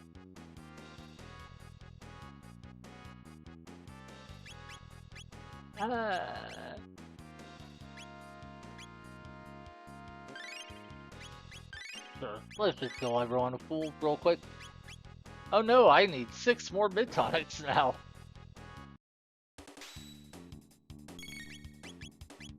But yeah, I wish I could go back in time and just change it where I spent the first hour of the stream grinding levels, instead of spending the first hour of the stream trying and failing to beat that boss.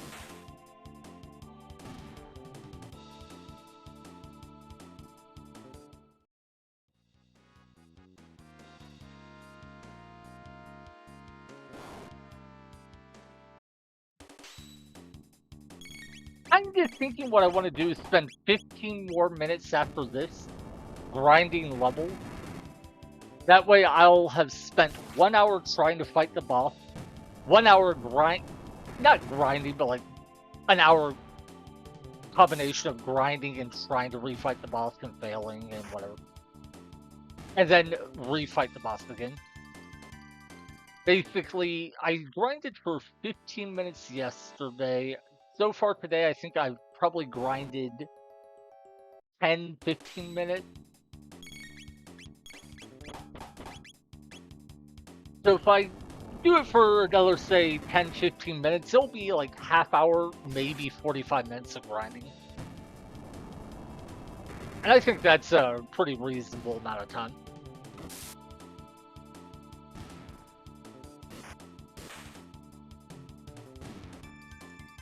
The funny thing, of course, is I don't know how hard the next boss is going to be, so I might still not be able to make much progress. Ooh, but we leveled up. Nice. So 34, 33, 33. Gonna be, I think, 13 battles before Chrono levels up again.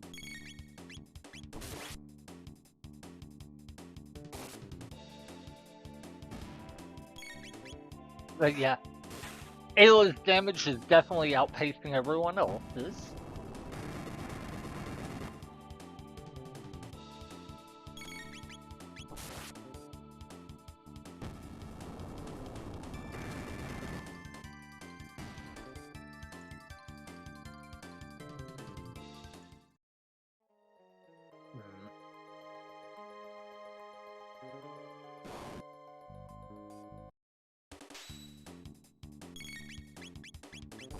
It would be interesting to find out how much time the average player spends grinding in games like this.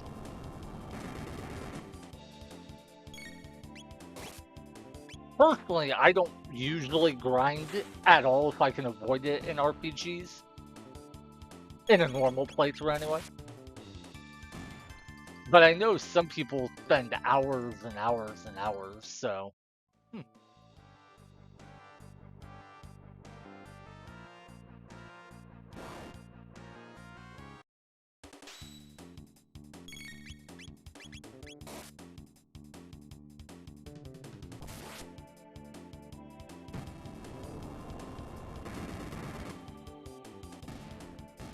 I'm seriously tempted when I export my VOD to YouTube to not even number this as one of the parts of the run.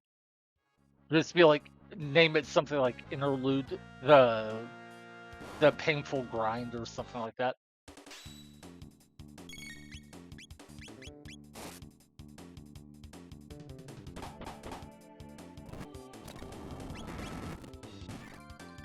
It did occur to me that if I'm okay with using the speed up function on the boss battle, then there's really no reason I shouldn't also be okay using it against these guys.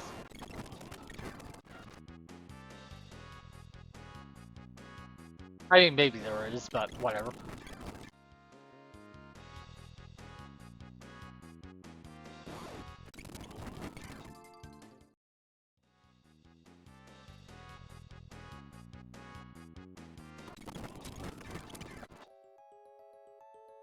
Yeah, it feels so different having that speed up feature.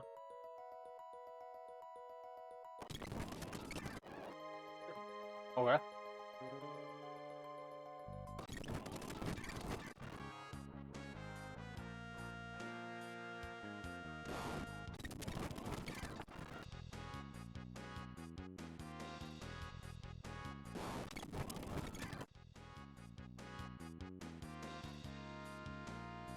Yeah. Once I get past this boss, I'm going to try my best not to use the speed up feature anymore. I'm only doing this because, I mean, I spent an hour on the boss today, and I spent quite a bit of time on him yesterday, and just... it doesn't really change anything, so whatever.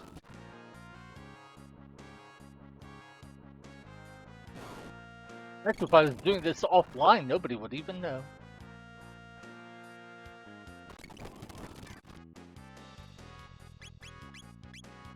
I think the biggest thing for me about using the speed up feature is it feels like it trivializes work I've done.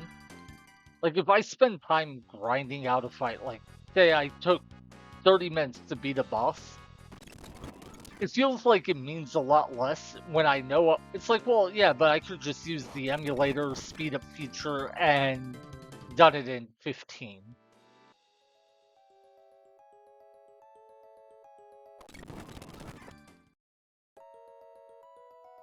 I don't know. Someday I'll actually have to sit down and decide exactly how I feel about things like this, but I don't know, it just feels weird and uncomfortable. And usually that's a good indicator you shouldn't do something. So let's see. 113 attack, 136 defense. Does the leveling up increase those stats?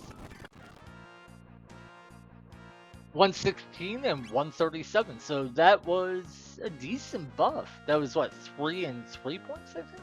Or something like that? Okay. So yeah, your stats definitely go up by a decent amount when you level. Let's get Ayla one more level and then we'll decide from there.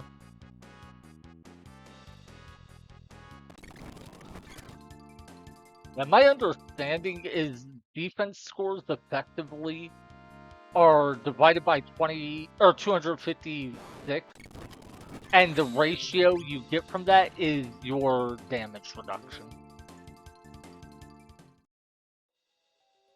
And that would mean every 4 points effectively... wait, is it 4 points? No, every 2.5 points is 1% less damage taken.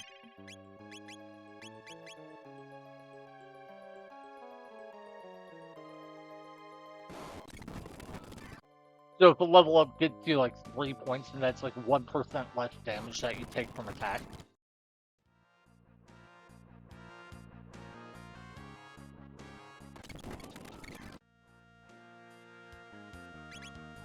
Okay, so she's at 135 and 132.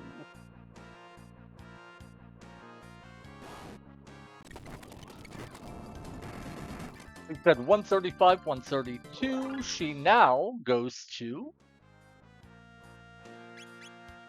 139 and 134. So 4 points of offense, 2 points of defense. Not bad, not bad. Let's go ahead and get Frog to level up. And I'll decide from there if we want to go ahead and get Chrono one more level up and then try the boss again.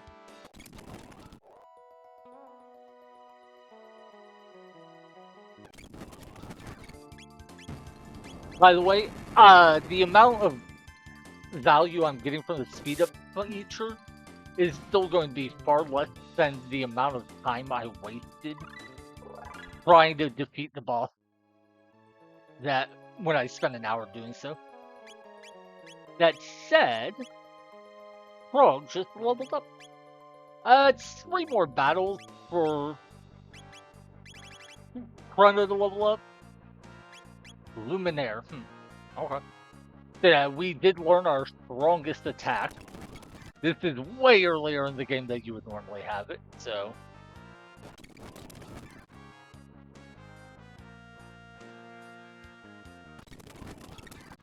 To be fair, I think this is also just a very efficient grind spot. So it makes the value of the grind seem way more. I think at this point in the game, there's nowhere else you could grind that would be anywhere remotely as effective. Anyway, let's try fighting the boss again. Now that dear God, I really did grind like 10 levels. To be fair, it's not like it takes that long. That spot is just so efficient for grinding.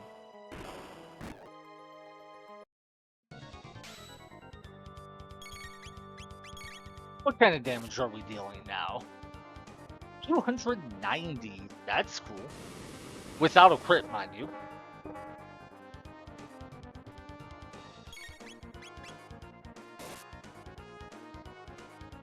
Okay, 190. So we've done about, we've done what? 479 damage?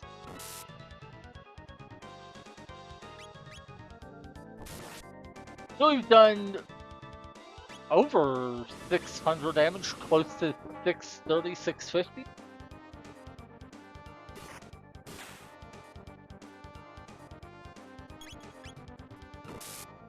Yeah, even with all the levels we grinded, we still get to hit him for like 4 damage. 1 damage! Yeah, man! This is so silly.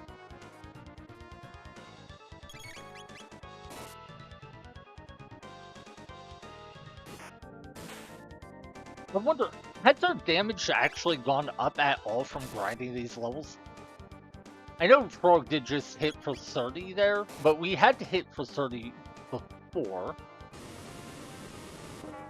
I don't know.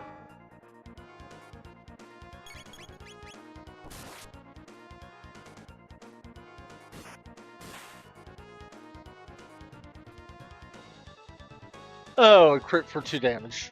Yeah. Three damage. Hey, 13. I'll start using the speed up feature in a minute. I'm just trying to get an intuitive grasp of how much damage we're actually dealing. Plus, how much damage we're taking.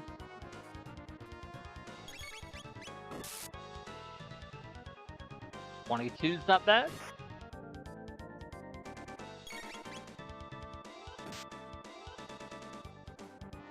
So yeah, leveling up didn't really seem to change how much damage we take by a very noticeable amount, if it changed it at all.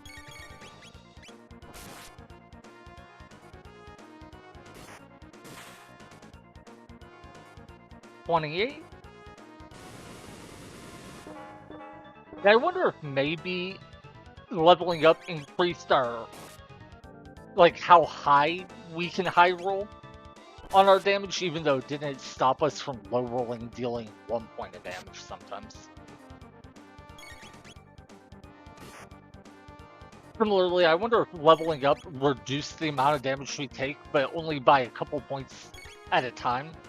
And so it just gets really, or so it's really difficult to see because of the variance in damage rules.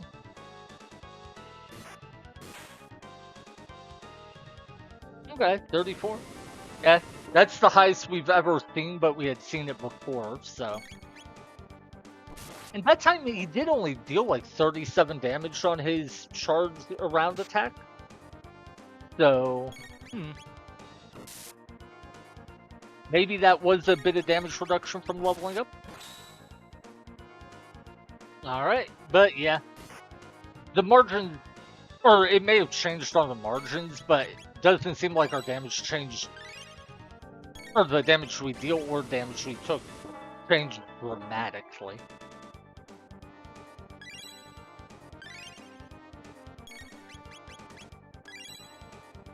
Alright.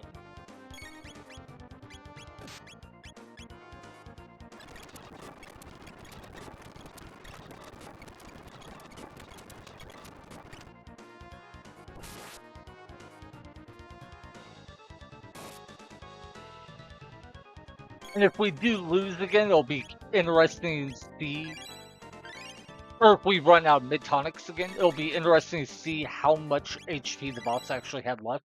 Ah. Ew. What's the... Don't know what button I bumped that paused the game, but... Realizing that once we've accepted we lost, I can just use my magic attacks so I can still get an idea of how low he was. Made this fight much more bearable, or the idea of refighting it much more bearable. Because the biggest issue I had that first time was I didn't want to quit when I had no idea how close I was to winning. But now I can at least find out how close I was to winning after the fact.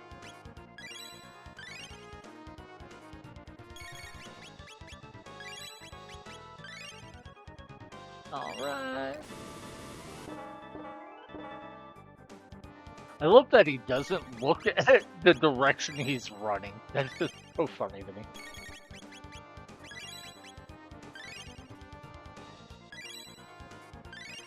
Okay, so we'll heal with Bro.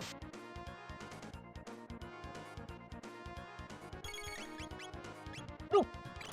Turn came up first. Well, that's fine.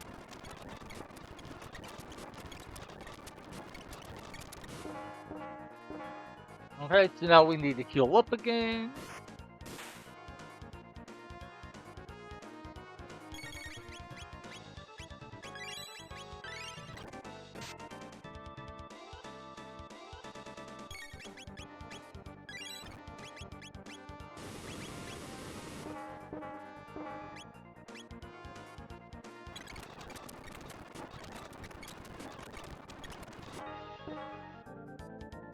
Right, need to heal some more.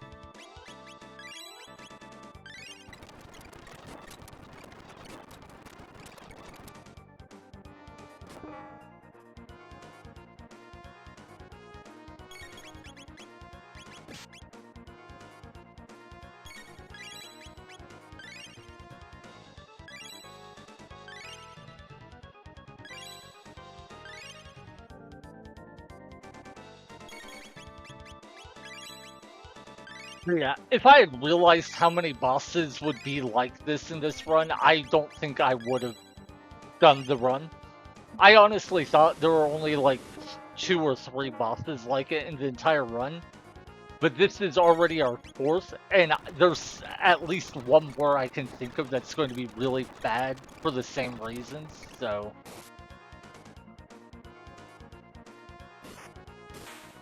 I am kind of regretting starting this run. On the other hand, the run may be so tedious and annoying that nobody wants to do it, and I could wind up being the only person in the world to ever do it. To get a sense of accomplishment for being the only person who is willing to waste a ton of time doing a challenge that doesn't mean anything.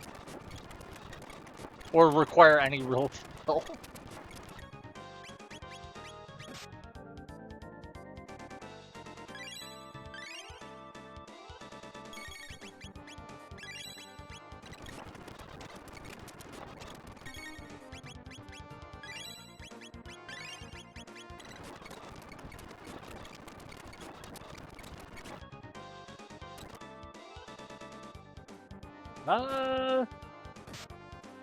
Okay. If he had attacked Frog, Frog would have died there.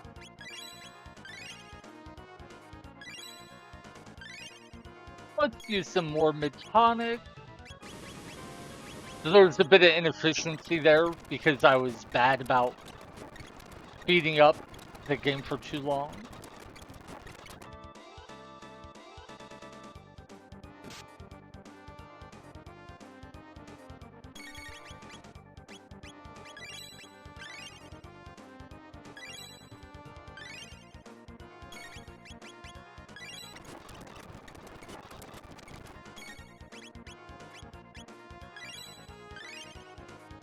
Could have used on Ayla instead of Chrono, but it's fine.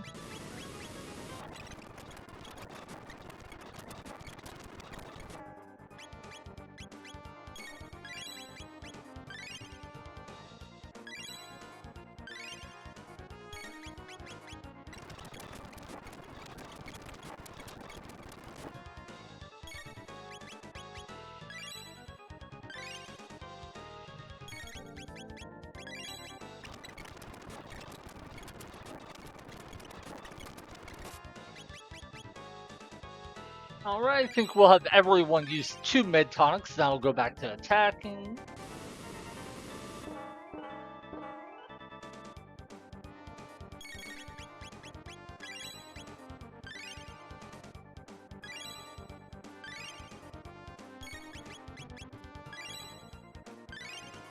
Let's just attack.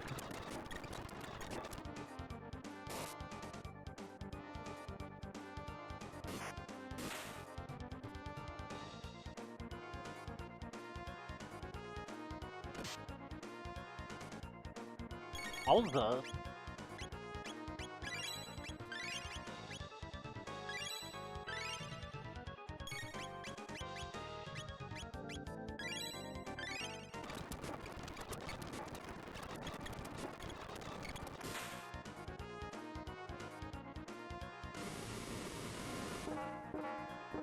Man, I am still bugged by that earthquake attack that I swear I saw this boss use the first time we fought him today. Like, am I crazy? I swear I saw him use it.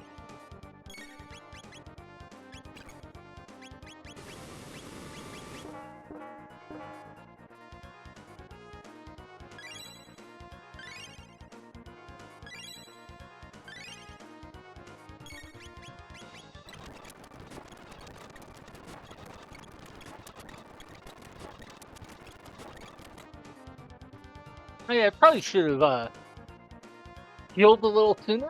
Chrono might die here. Ooh, he did not. Thank God.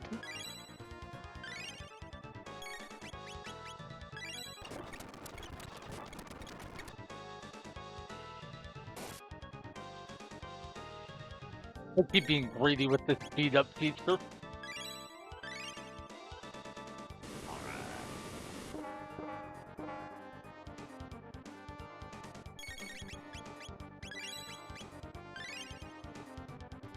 Okay, we want Frog to heal, then I'll go back to attacking.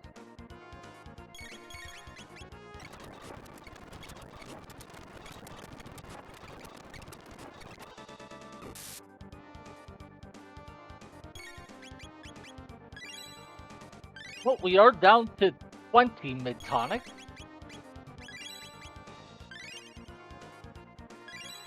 So if we're the last attempt at this boss is any indicator, we should currently have the boss down below 2,000 health.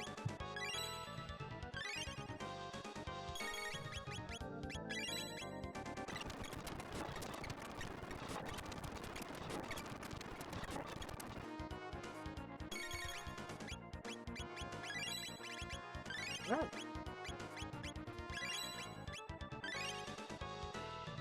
And it's so funny, I have Luminaire, the best spell we'll ever get in this game, and I can't use it.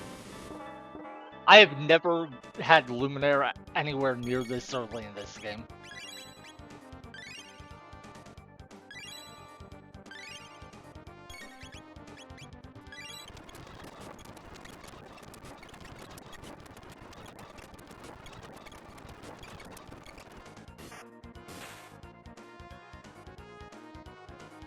Crit for 6 damage is so funny, man.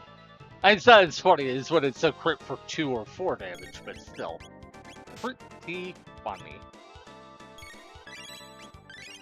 Man, with just like 10 Lapis, the item that heals the entire party for 200, so mid-tonic that affects everyone, with just 10 of those, this fight would be so much easier.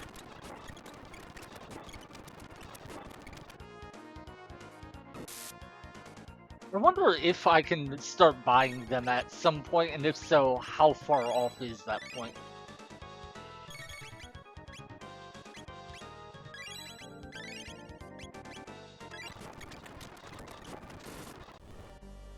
Oh my god, we beat him! Okay, so we are very low on healing items. We only have 1 mid-tonic left. So, normally I would just leave and go to a shop. I really do not want to grind more. But leaving and going to a shop would require I fight so many random encounters, it would effectively be grinding. So I'm gonna fight. I want to get like, what, 10? God, I don't want to grind though. I've already grinded enough. But like, really, like I can't go back and shop without fighting so many encounters I'd get as much experience. Actually, if I left the dungeon and came back, the number of encounters I would have to fight would would get me more XP than just fighting this battle a bunch of times would.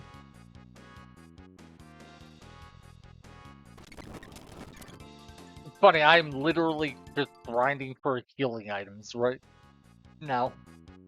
And it's all because I can't go to a shop and buy them. So stupid.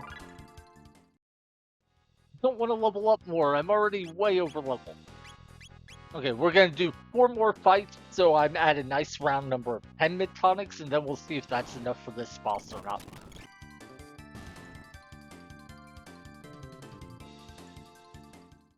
Okay, so 3 more.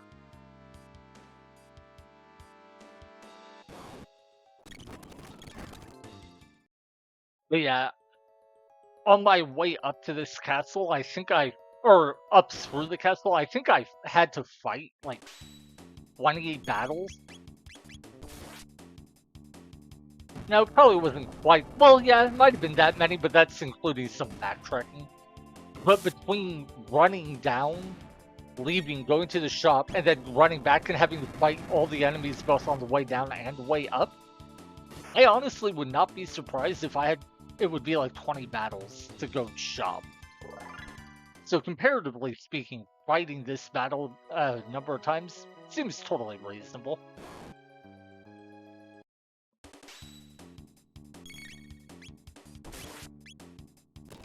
Okay, okay.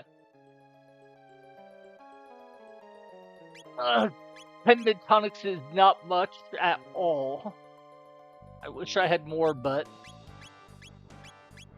No, I'm gonna do 2 more just because Chrono is about to level up.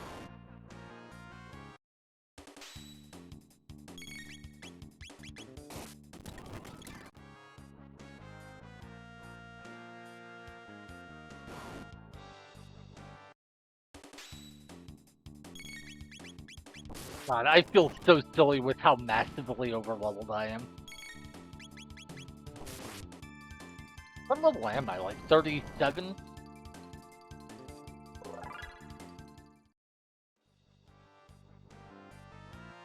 $38. Yeah, 38 on Chrono, 37 on everyone else. So, yeah, everyone is level 37 when I guessed 37. Now, this is stupid. Oh. 709 max HP. That's definitely something. Given I can only heal 200 HP at a time with items, that's a strange feeling. But hey.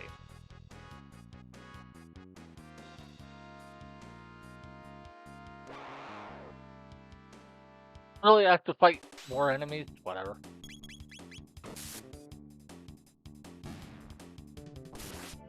I don't want to fight more enemies. I just want to fight the boss. I don't want to gain XP. I guess I could have seen if I could run away. But honestly, the game has been letting me run away from most battles in this dungeon, so I just kind of assume I can't. Out of curiosity, can I run away? Nope. I would definitely feel worse about being overleveled if this dungeon didn't force me to fight so many enemies. What's over here? Why is there... This is suspicious. Wait, why is there a save point here?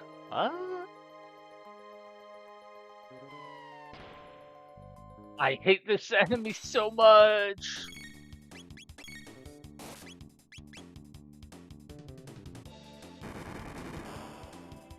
Yeah, fortunately with the ruby vest, Ayla and Frog don't take much damage from that fire attack.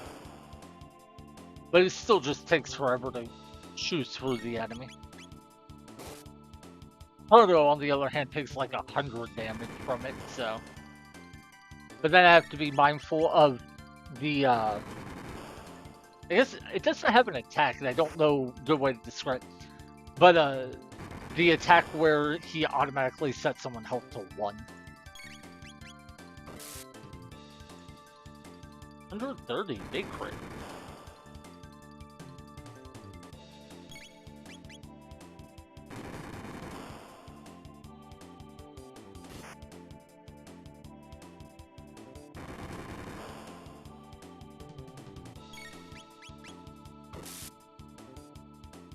$140.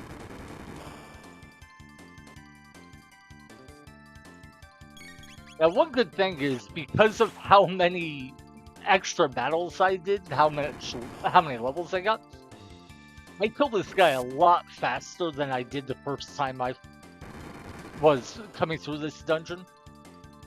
My damage was so much lower, and I felt miserable every time I had to fight him because of it. Also, I am glad I grinded some mid-tonics because, like, I actually have to use some in this fight, apparently.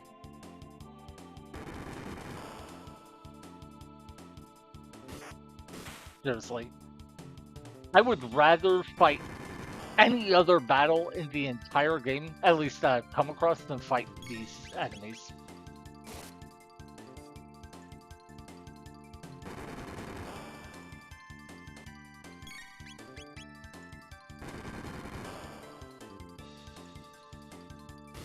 Why is this dungeon so long anyway? I don't get that. You have got to be kidding me. I am genuinely upset now.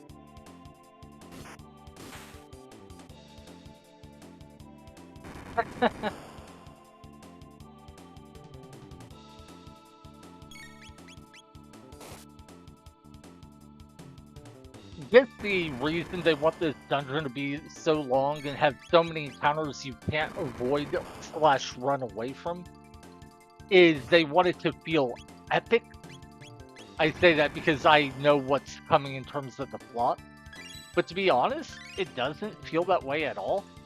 Because nothing in the game has built up this dungeon to mean anything. It's just, oh, the reptiles attack the humans, we should go kill all the reptiles because, you know, race wars are fun.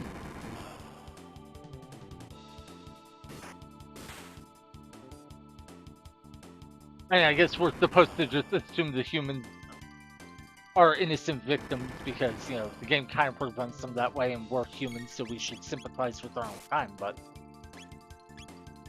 Well, it's fine in terms of, like... That's, like, not... I'm not trying to say it's, like, problematic, like, oh, this is racist or whatever. It's just not interesting.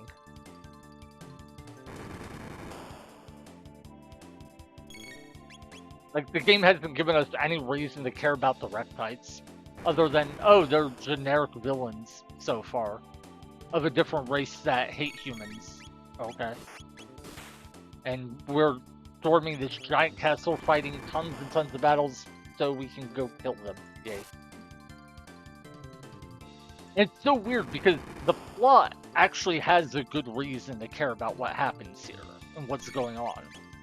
It just chooses to wait until you're done with the dungeon to bother revealing it.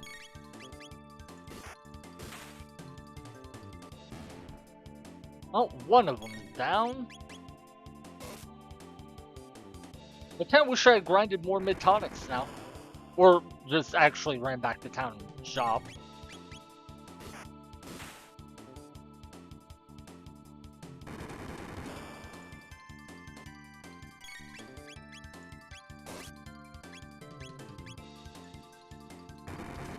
Probably should have healed with Chrono before I attacked, but whatever.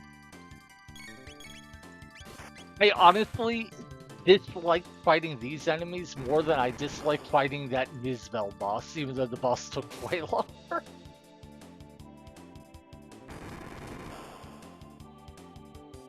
And it's the combination of two factors. One, the fact he counterattacks just wastes so much time as you have to watch the animation, even if you don't care about the damage.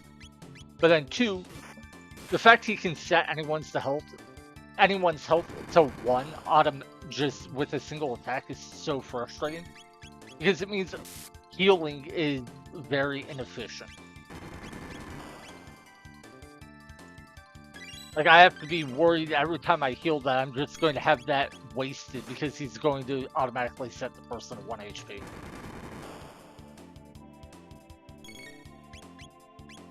Also, dear God, I'm down to 8 mid-tonic. So bad.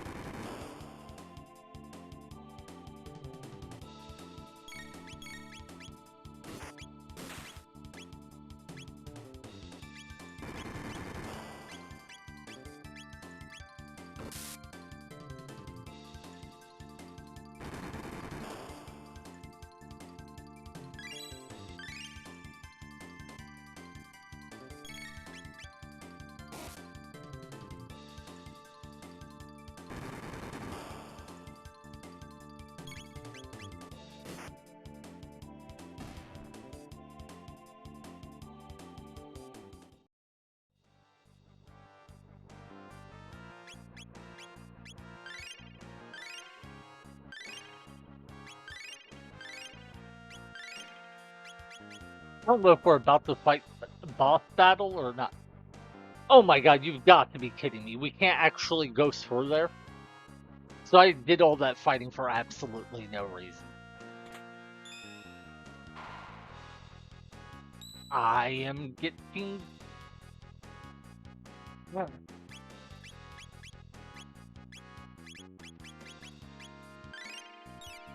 I could have just ran from the battle, or the battle didn't respawn, this wouldn't bug me. A full ether. Okay.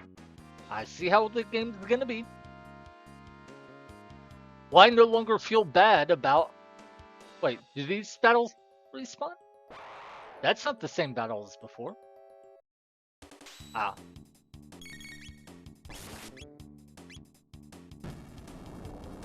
Yeah, I don't feel bad about, grinding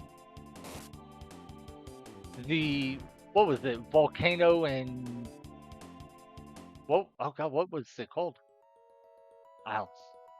Anyway, I don't feel bad about coming down here and grinding, even if it does mean I wind up overleveled.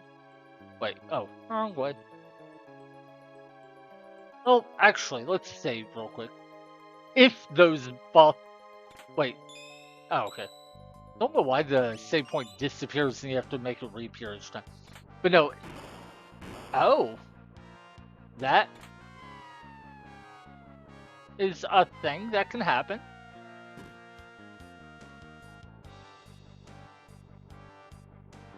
Interesting.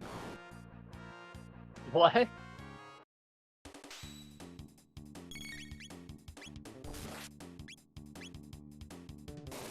Wait, that was wrong.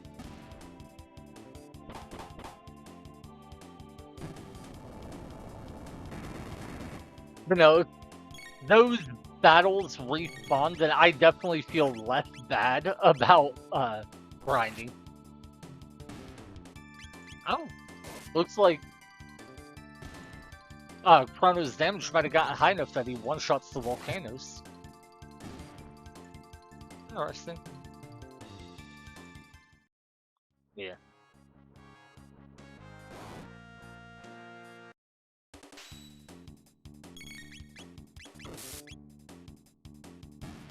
Ooh, big crit. Yeah, Crow just one-shots the volcano now. Alright.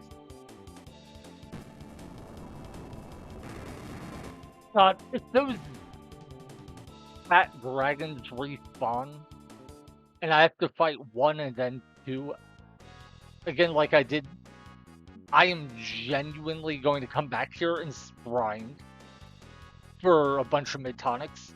Not even for the experience. Okay, it didn't, thank God. I was so worried I was gonna have to fight them again. So, you are here at last. This is it then, the showdown. Will it be the reptiles or you silly apes who end up ruling the world? Strong survive, Ayla strong, Ayla fight. But as it turns out, it doesn't matter who wins this fight at all. Hear that lovely voice? You'll soon become the best of friends. Who are we fighting? I honestly don't know what this fight is. Ceratopter? I don't know what that is. Ooh, it's a new helm. +3 armor over a rock helm. Cool, cool. Yeah, Frog is really far behind, so let's give it to him. There he. That way he's mostly caught up on defenses. Oh! Red Star, fall, stain the earth red! Though it may be our fate to perish, we will not simply hand this world over to you. Bahahaha, the Black Tyranno and I can finally exterminate those filthy apes. So, canonically, Azala knows what's happening, and that a giant meteor is coming to Earth. The meteor, of course, being in Lavos. Wow, we don't hit for that much damage, do we? Huh. Okay. But if she knows that, then she knows her species is doomed. So why was she saying, you know, today we'll find out which of us survive? Like, no, you're dead. Sorry, but the Ice Age is gonna happen. Nothing's stopping that.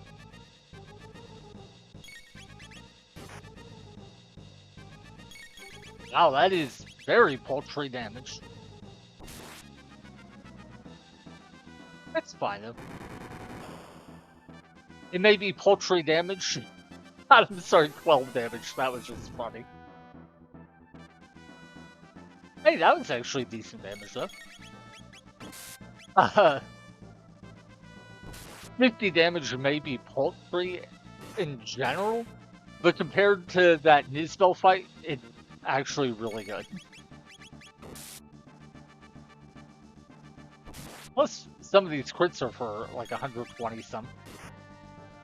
I don't know how much health this Azala boss has. I kind of want to look it up now. Oh, that was a lot of damage. Alright. Yeah, so I'm probably going to need more healing items than I have. And the question then becomes, do I go back to town and buy them, or do I just grind a bunch of fights? Dude, I don't remember how many fights I had to go through going up this castle. I don't want to go through all that again.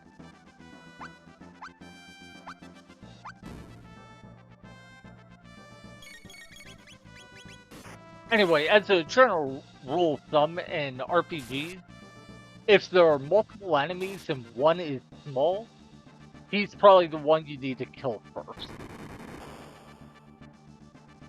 Sometimes that may not be true when there's like 3 or more, but when there's just 2 and there's one big, one small, it's almost always the small one that you should go after first.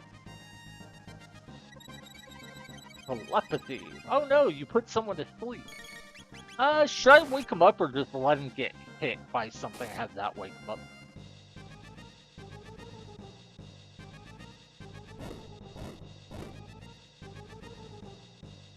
Oh my god, he actually... Wow, okay. So, like, none of the other attacks in this battle deal meaningful, like, deal impressive damage.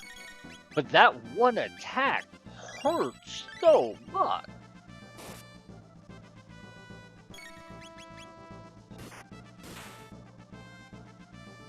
Yeah, I think I do need to reload so I can get more healing items.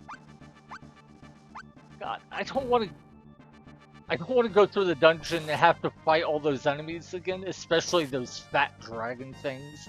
And I know from experience, those fights did respawn, the ones on the lower floors. So I would absolutely have to fight a bunch of them to get back to town. But the alternative is to just... Like, it's not even the amount of time, it's just, I don't want to be, like, level 45 at this point in the game. That seems to defeat the purpose of the challenge, but... Oh well. I guess we can at least hang on until we see what happens when that countdown wears off.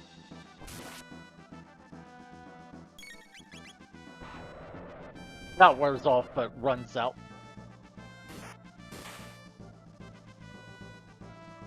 100 damage, not bad.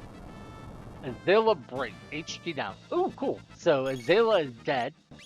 Okay, that pseudo poison status ailment got applied. We learned it against Magus that when the game says HP down, it means, or it's referring to a status ailment that is like poison, but isn't actually poison. Ow, okay. 600 damage on a crit.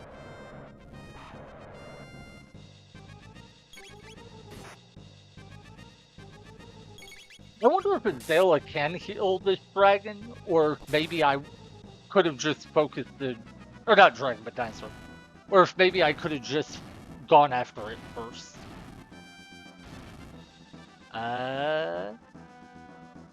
Okay. Wait. So he applied pseudo poison too, or does... Okay, yeah. So I guess that big attack of his applies pseudo poison as well. You know, really, with just like 10 more mid-tonics, I think this battle would be pretty easily secured. Oh, wait. No, we need to heal Frog. I was about to say, this attack we've seen before can hit for so much damage. Nah, not ether. Mid-tonic. I don't want anyone below like 350 health because of that one attack. But alright, now we can go back to swinging. That was very paltry damage. Wait, why did our damage go down by so much? Before we were hitting for a lot more. We're still hitting for decent damage, but that is a huge drop-off. I wonder if maybe when he's doing that countdown, he is more vulnerable. Could be. Anyway, with this being a giant castle and all the set pieces, all the mandatory fights, removes his defense and his storing power. Okay. Yeah, so he did do something where his defense went up. Good to know. Um, okay, yeah, when he's doing the countdown, it seems to. Okay, that how is what applies to pseudo poison. Good to know. I'm just gonna ignore it and focus on attacks while his defenses are lower. But what I was gonna say is with all the set pieces, the mandatory fights, how long the dungeon is, and like the fact we're at the very top of a castle over what looks to be like a huge chasm, that makes me think this is supposed to be like an epic part of the game. Like this is a big thematic moment. And that kind of makes sense because this is where Lavos will fall to Earth and it'll cause the Ice Age. So it, in a sense, is a very climatic moment for the game's plot. The problem is the game has done absolutely nothing to build it up as climatic. Like, our stated reason for coming here is just, well, the reptiles and humans have been at war for quite a while, and we got set back into the past somehow. And, well, we could leave. We could, like, time travel anywhere else. Since we're here, let's hope. We might as well hope Ayla killed the reptile. That is our stated objective right now. And that is just not at all like what I would expect for a climatic, or as a build up to a big climatic moment.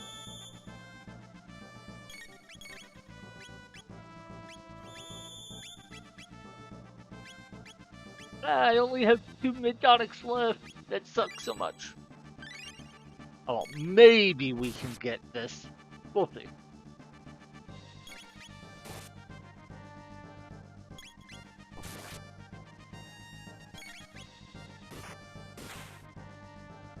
Now, this fight is definitely manageable. My issue is only that I am pretty much out of healing items.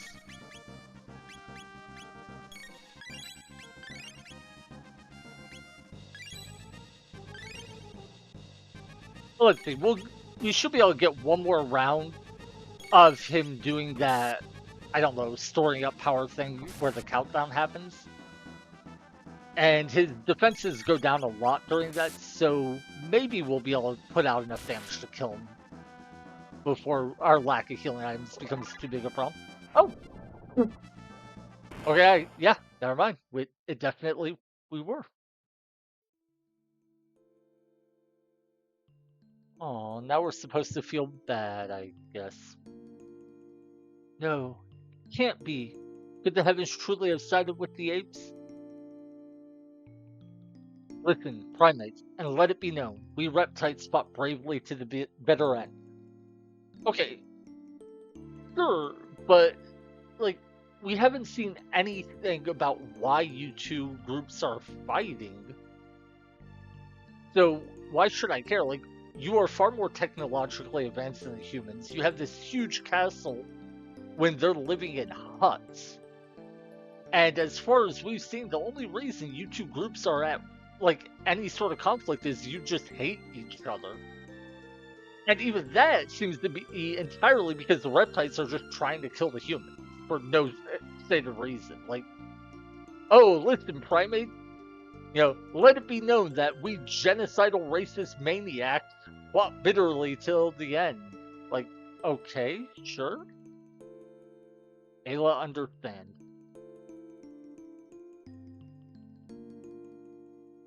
And this is supposed to be sad. Like, this music is supposed to make it sound sad and somber.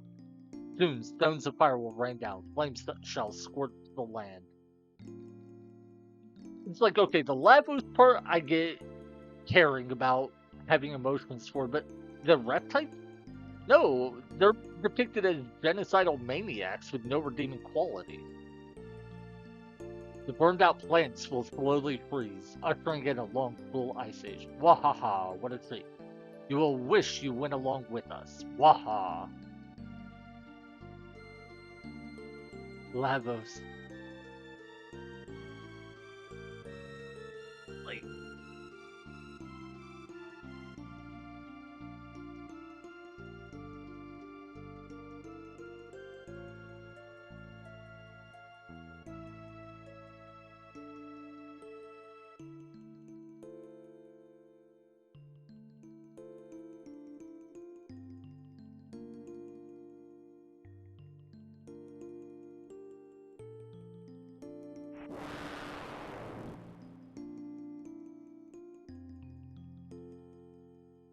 Village word. La means fire. Vos means dig. So wait, Angela has always known what Lavos means because it's a word like she made, well, I guess it's a combination of two words. Why didn't she ever say anything about it to us before this moment? Hey, look, Kino,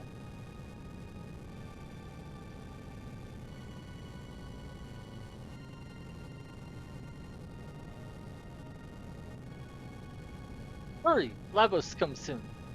All right, Dactyl. Kino, hurry. Halo, what you do? Come, Azela, come.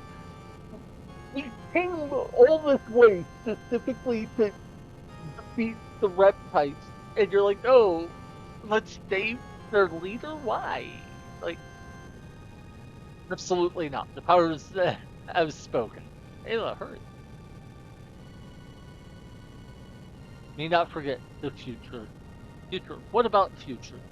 We have no future. I mean, just saying, maybe if you weren't genocidal racist maniacs, you could have worked together with humans and you might have found a way to survive. Just a thought, you know?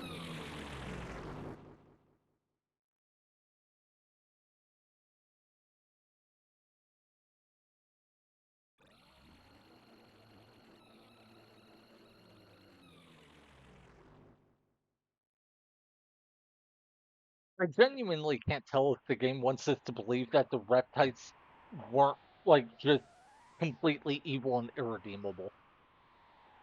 Oh, through no fault of Magus does Lavos live. Lavos has fallen from the sky in ancient times. Like, I gotta be honest, that was a really uninteresting cutscene with Lavos coming to Earth. Lavos huge. Chrono fight it? Chrono, we go where Lavos falls. Left unscathed, it will burrow deep within the Earth. Best defeat it now.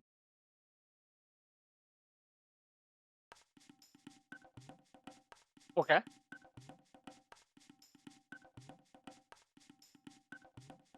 Let's see.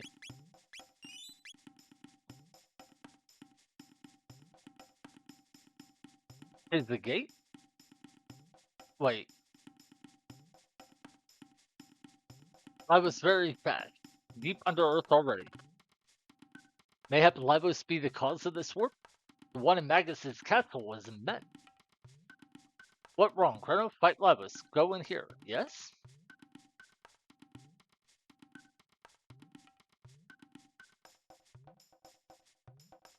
I'm sorry. I'm trying not to be negative or overly critical, but cool. We don't know where to go. Thank God a time gate showed up to take us exactly where we need to go.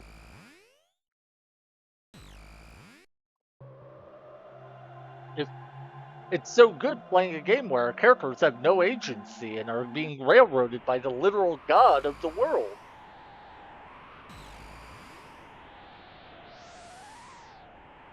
Where are we? It's strange. Where this, Chrono? I don't know. Let's leave and go to the end of time because I don't want to be here. Okay, cool. So we can't come to the end of time. I'm mostly doing this so I can heal. But also, I want to go shop.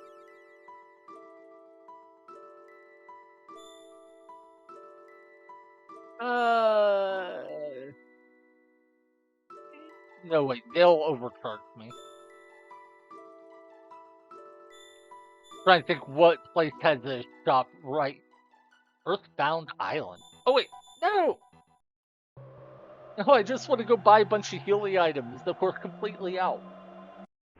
Oh, well. Forget it. We healed up at least, so that's something.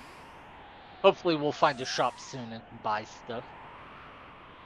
No, I don't know what to expect here, but there doesn't seem to be an obvious town nearby. So yeah, let's go ahead and go shop.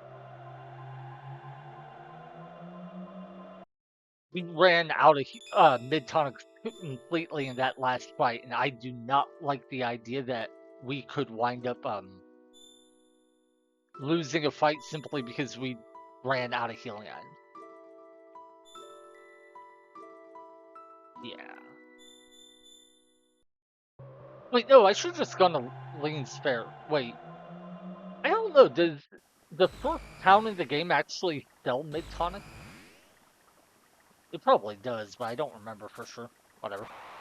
This is fine.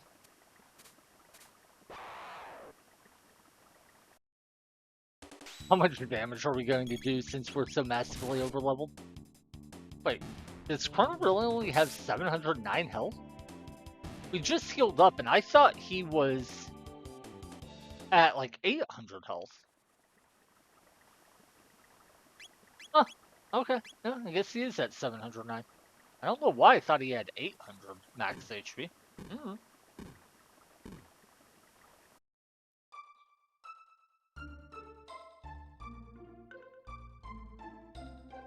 Anyway, I came to this shop because I know they have mid-tonic.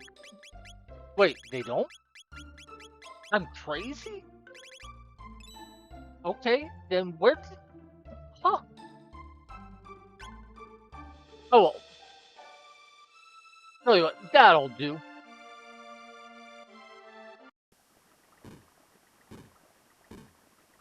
And I'm only saying that'll do because I don't feel like going to yet another shop. Or another time period to find a shop. I really did think they sold mid-tonics here. Oh, I bet I would have had to go across the bridge down to like 4 to find mid-tonics. Oh well, whatever.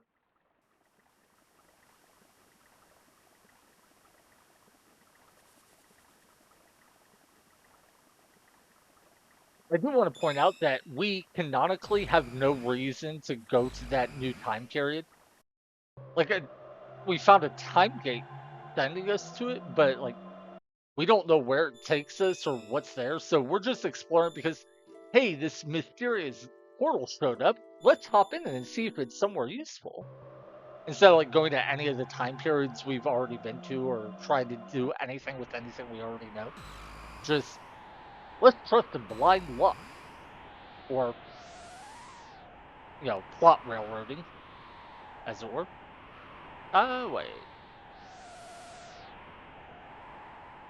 I'm not sure if we should go left or right, so let's try right. Ooh. What are you? Skyway. Okay.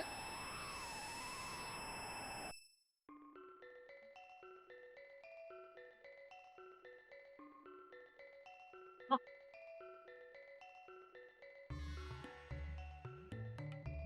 Pasta? This is the eternal kingdom of Zeal, where dreams can come true, but at what price? Wait, was that Masa? Or Moon, maybe? We find truth in the... we find truth in the bliss of sleep? What? Dear me, and who might you be? You know, our party hasn't even asked them anything like, what time period are we from? Or are we in? Is this part of the dream? When Queen Zeal rules our magical kingdom. She is without peer in beauty and greatness. The queen has given us everything. After the king died, she nurtured magic, which has advanced the kingdom. So apparently they sleep a lot because of something. My butterfly dreaming I'm a man, or a bowling ball dreaming I'm a plate of sashimi. Never assume that what you see and feel is real. Okay, Masa or Moon, whichever you are. You believe in fate, which means our lives are all predetermined? Yes, of course. So you're a believer. Yes, it's useless to fight destiny. That's an interesting topic in the next game, Chrono Cross. Huh. Believe there may be a doorway of destiny around here.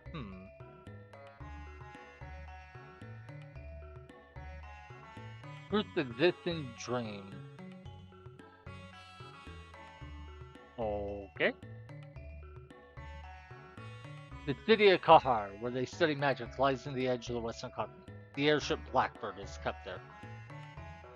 Okay. The queen has sealed the elemental weapons in the North Palace. You can see its entrance in the northern continent, but no one is allowed there. Okay. So, what's the deal with everyone just sleeping? I don't remember that being explored really. I'm Doreen. Seek the hidden path and open the doors of knowledge, each in turn. Not sure what that means. The door to the North Palace is sealed with mysterious energy. Even we, the enlightened ones, cannot open. Welcome. What can I do for you? Hey, mid tonics. And I get a new healing item, full tonics. So I get 10 times as much healing as a regular. No, sorry. Yeah, 10 times as much healing as a regular tonic for 70 times the price. That is so horribly inefficient. I love it. God, I can't even buy that many. Then again, I do have a ton of mid-ethers I can sell. Actually, I'm not going to buy more full tonics in case there's a weapon shop I want to buy equipment from. This is a stolen lad. What's wrong? That animal? Blah blah blah. Kitty! The black wind howls. One among you will shortly perish. Urchin! Halt!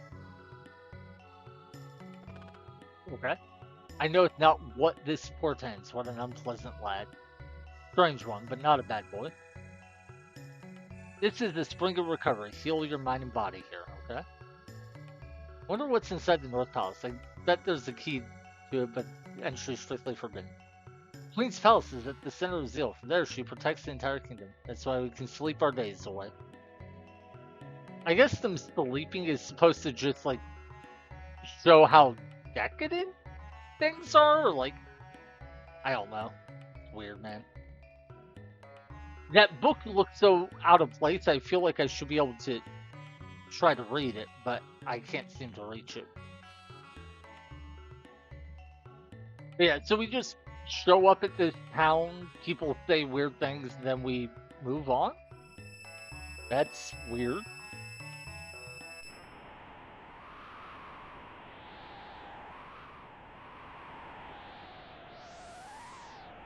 Right now, what are our characters doing? Why are they here? Why do they care about anything that's in this time period?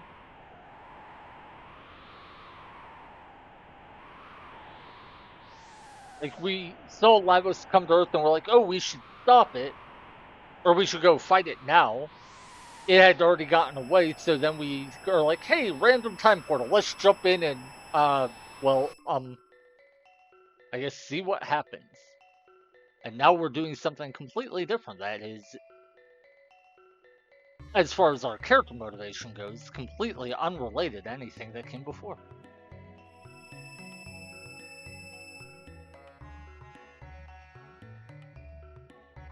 Ooh.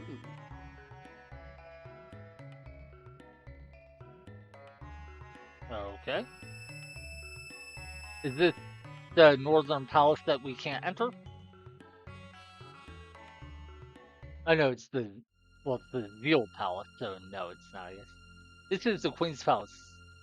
Yeah, it's the center of the universe, sure, sure. They're not egotistical at all.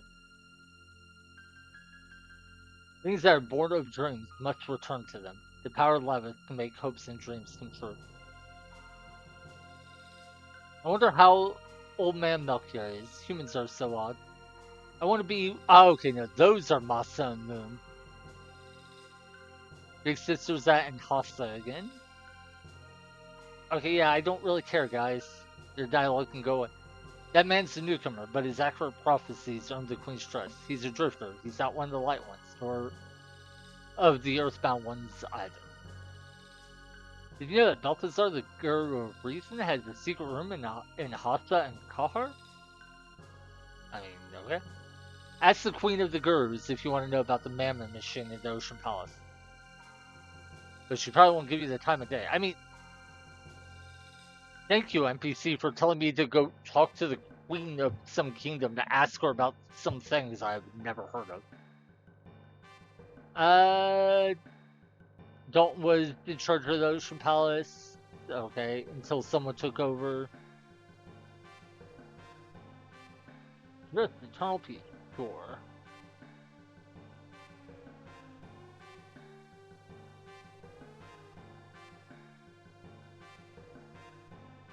The Queen must have borne pain and sorrow and silence. No pain, no gain. Zeal too was born out of much sacrifice and work. This will take you to the bedroom. Okay. There's two rooms though. That's not really a bedroom.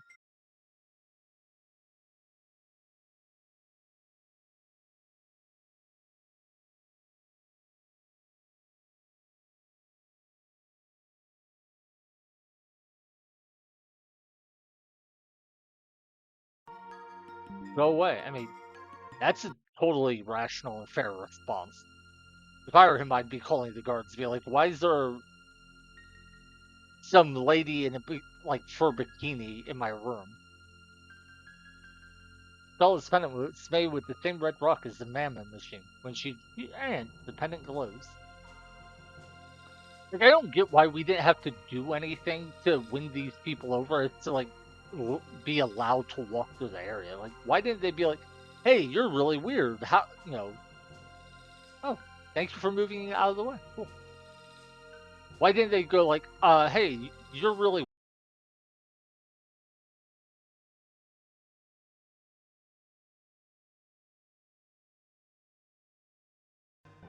okay." So this is like the power source of your entire kingdom, and you don't mind total strangers walking around in it. That's certainly a thing. The three gurus made the Mammon machine for the royal family's Red Rock. Melchior, who has studied much about Levas, was in charge of the plans, but then he disappeared. When we interact with it? No. Okay. When the Mammon machine was finished, the Queen changed almost overnight. Just between us, I heard that anyone who opposes her, not just the Earthbound ones, perishes or vanishes. Melchior, who opposed the Queen's plans, has vanished. You're not thinking what I am, are you? Okay. So this is a lot of lore and world building, I guess. Even Balthazar is gone after designing the Blackbird in the Ocean Palace. How strange that the three gurus who guide Zeal have all disappeared. They say that Gasper, the Guru of Time, continues his work on some deserted island. He's making a chrono trigger or time maker or something, but no one has seen him for ages. Wandering Prophet is amazing. Oh, it's almost as if he's a time traveler. Oh wait, we're time.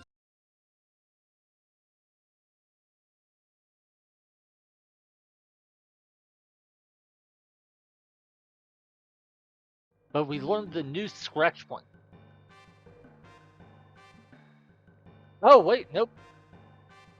Looks like the screen did go down for a minute, but it is reconnecting now. All right, sorry about that.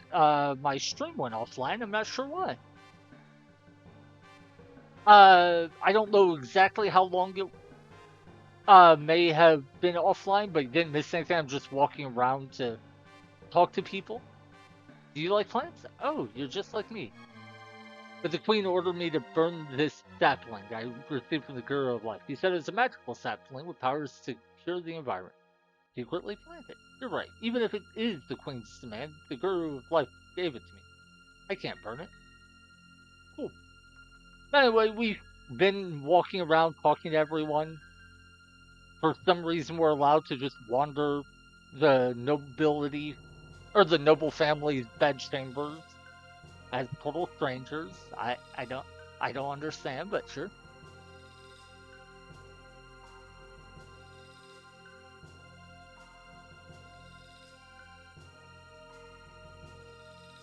Anyway, we are now following Shala. Well, Shala was summoned to go meet the queen. And hey, look, no one may enter the queen, or while the queen is away in the Ocean Palace.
To be fine.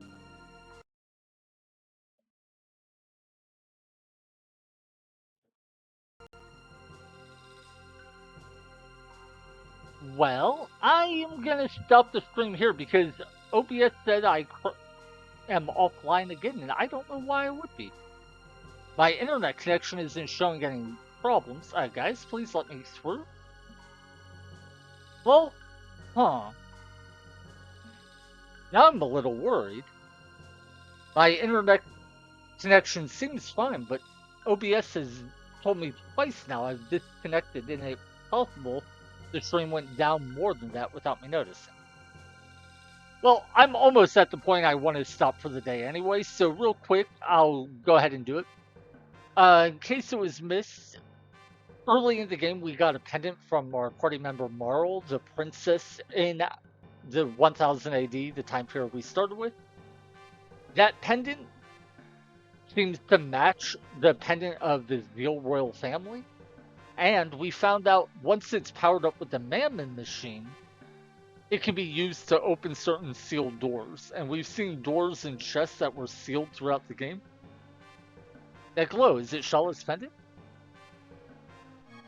And so now that we've powered up her pendant, we can open those doors and chests. Who are you? How did you get in here? Your Majesty, these are the evildoers I warned you of.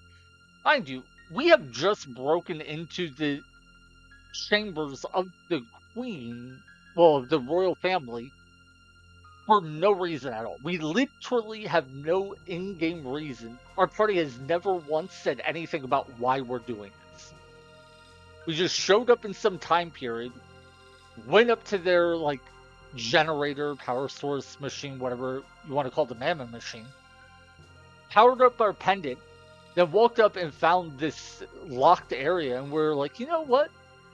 Because our pendant lets us open this door, let's open it and bust in and go talk to the queen, because that's just the plot of Predator. Like, let's just go do it, because what else are we gonna do? Like, so I will crash out harder than my OBS or Twitch stream is crashing. This is so stupid. Like, how dare you think you could oppose me, you foreigners? You're worse than the Gurs. Fools, Dalton, take them away. Yes, ma'am, by your leave. Golem! And the thing is, like, they're trying to paint the queen as this mad woman who's being misled into believing we're her enemies. But, like, there's no reason the game needs to do that. It would be the exact same if they're just like, hey, you, who are you? Why did you just break into our, like, you know, private area? We're going to, you know, just capture and or kill you. Like, that is totally reasonable. Anyway, this golem fight is an interesting one because his actions are dependent on what you do. By fighting him, or I'm sorry, by hitting him, you shape what his next act will be. And you'll note he has a primary ability of that iron orb thing, which will cut any character's HP in half. And oh no, Frog died, why didn't I heal him? Well, the reason is even if you win the fight, in the sense of you beat the boss, you still get locked up, so it makes no difference whether you win or lose. I think if you win the fight, you get some like XP and maybe money.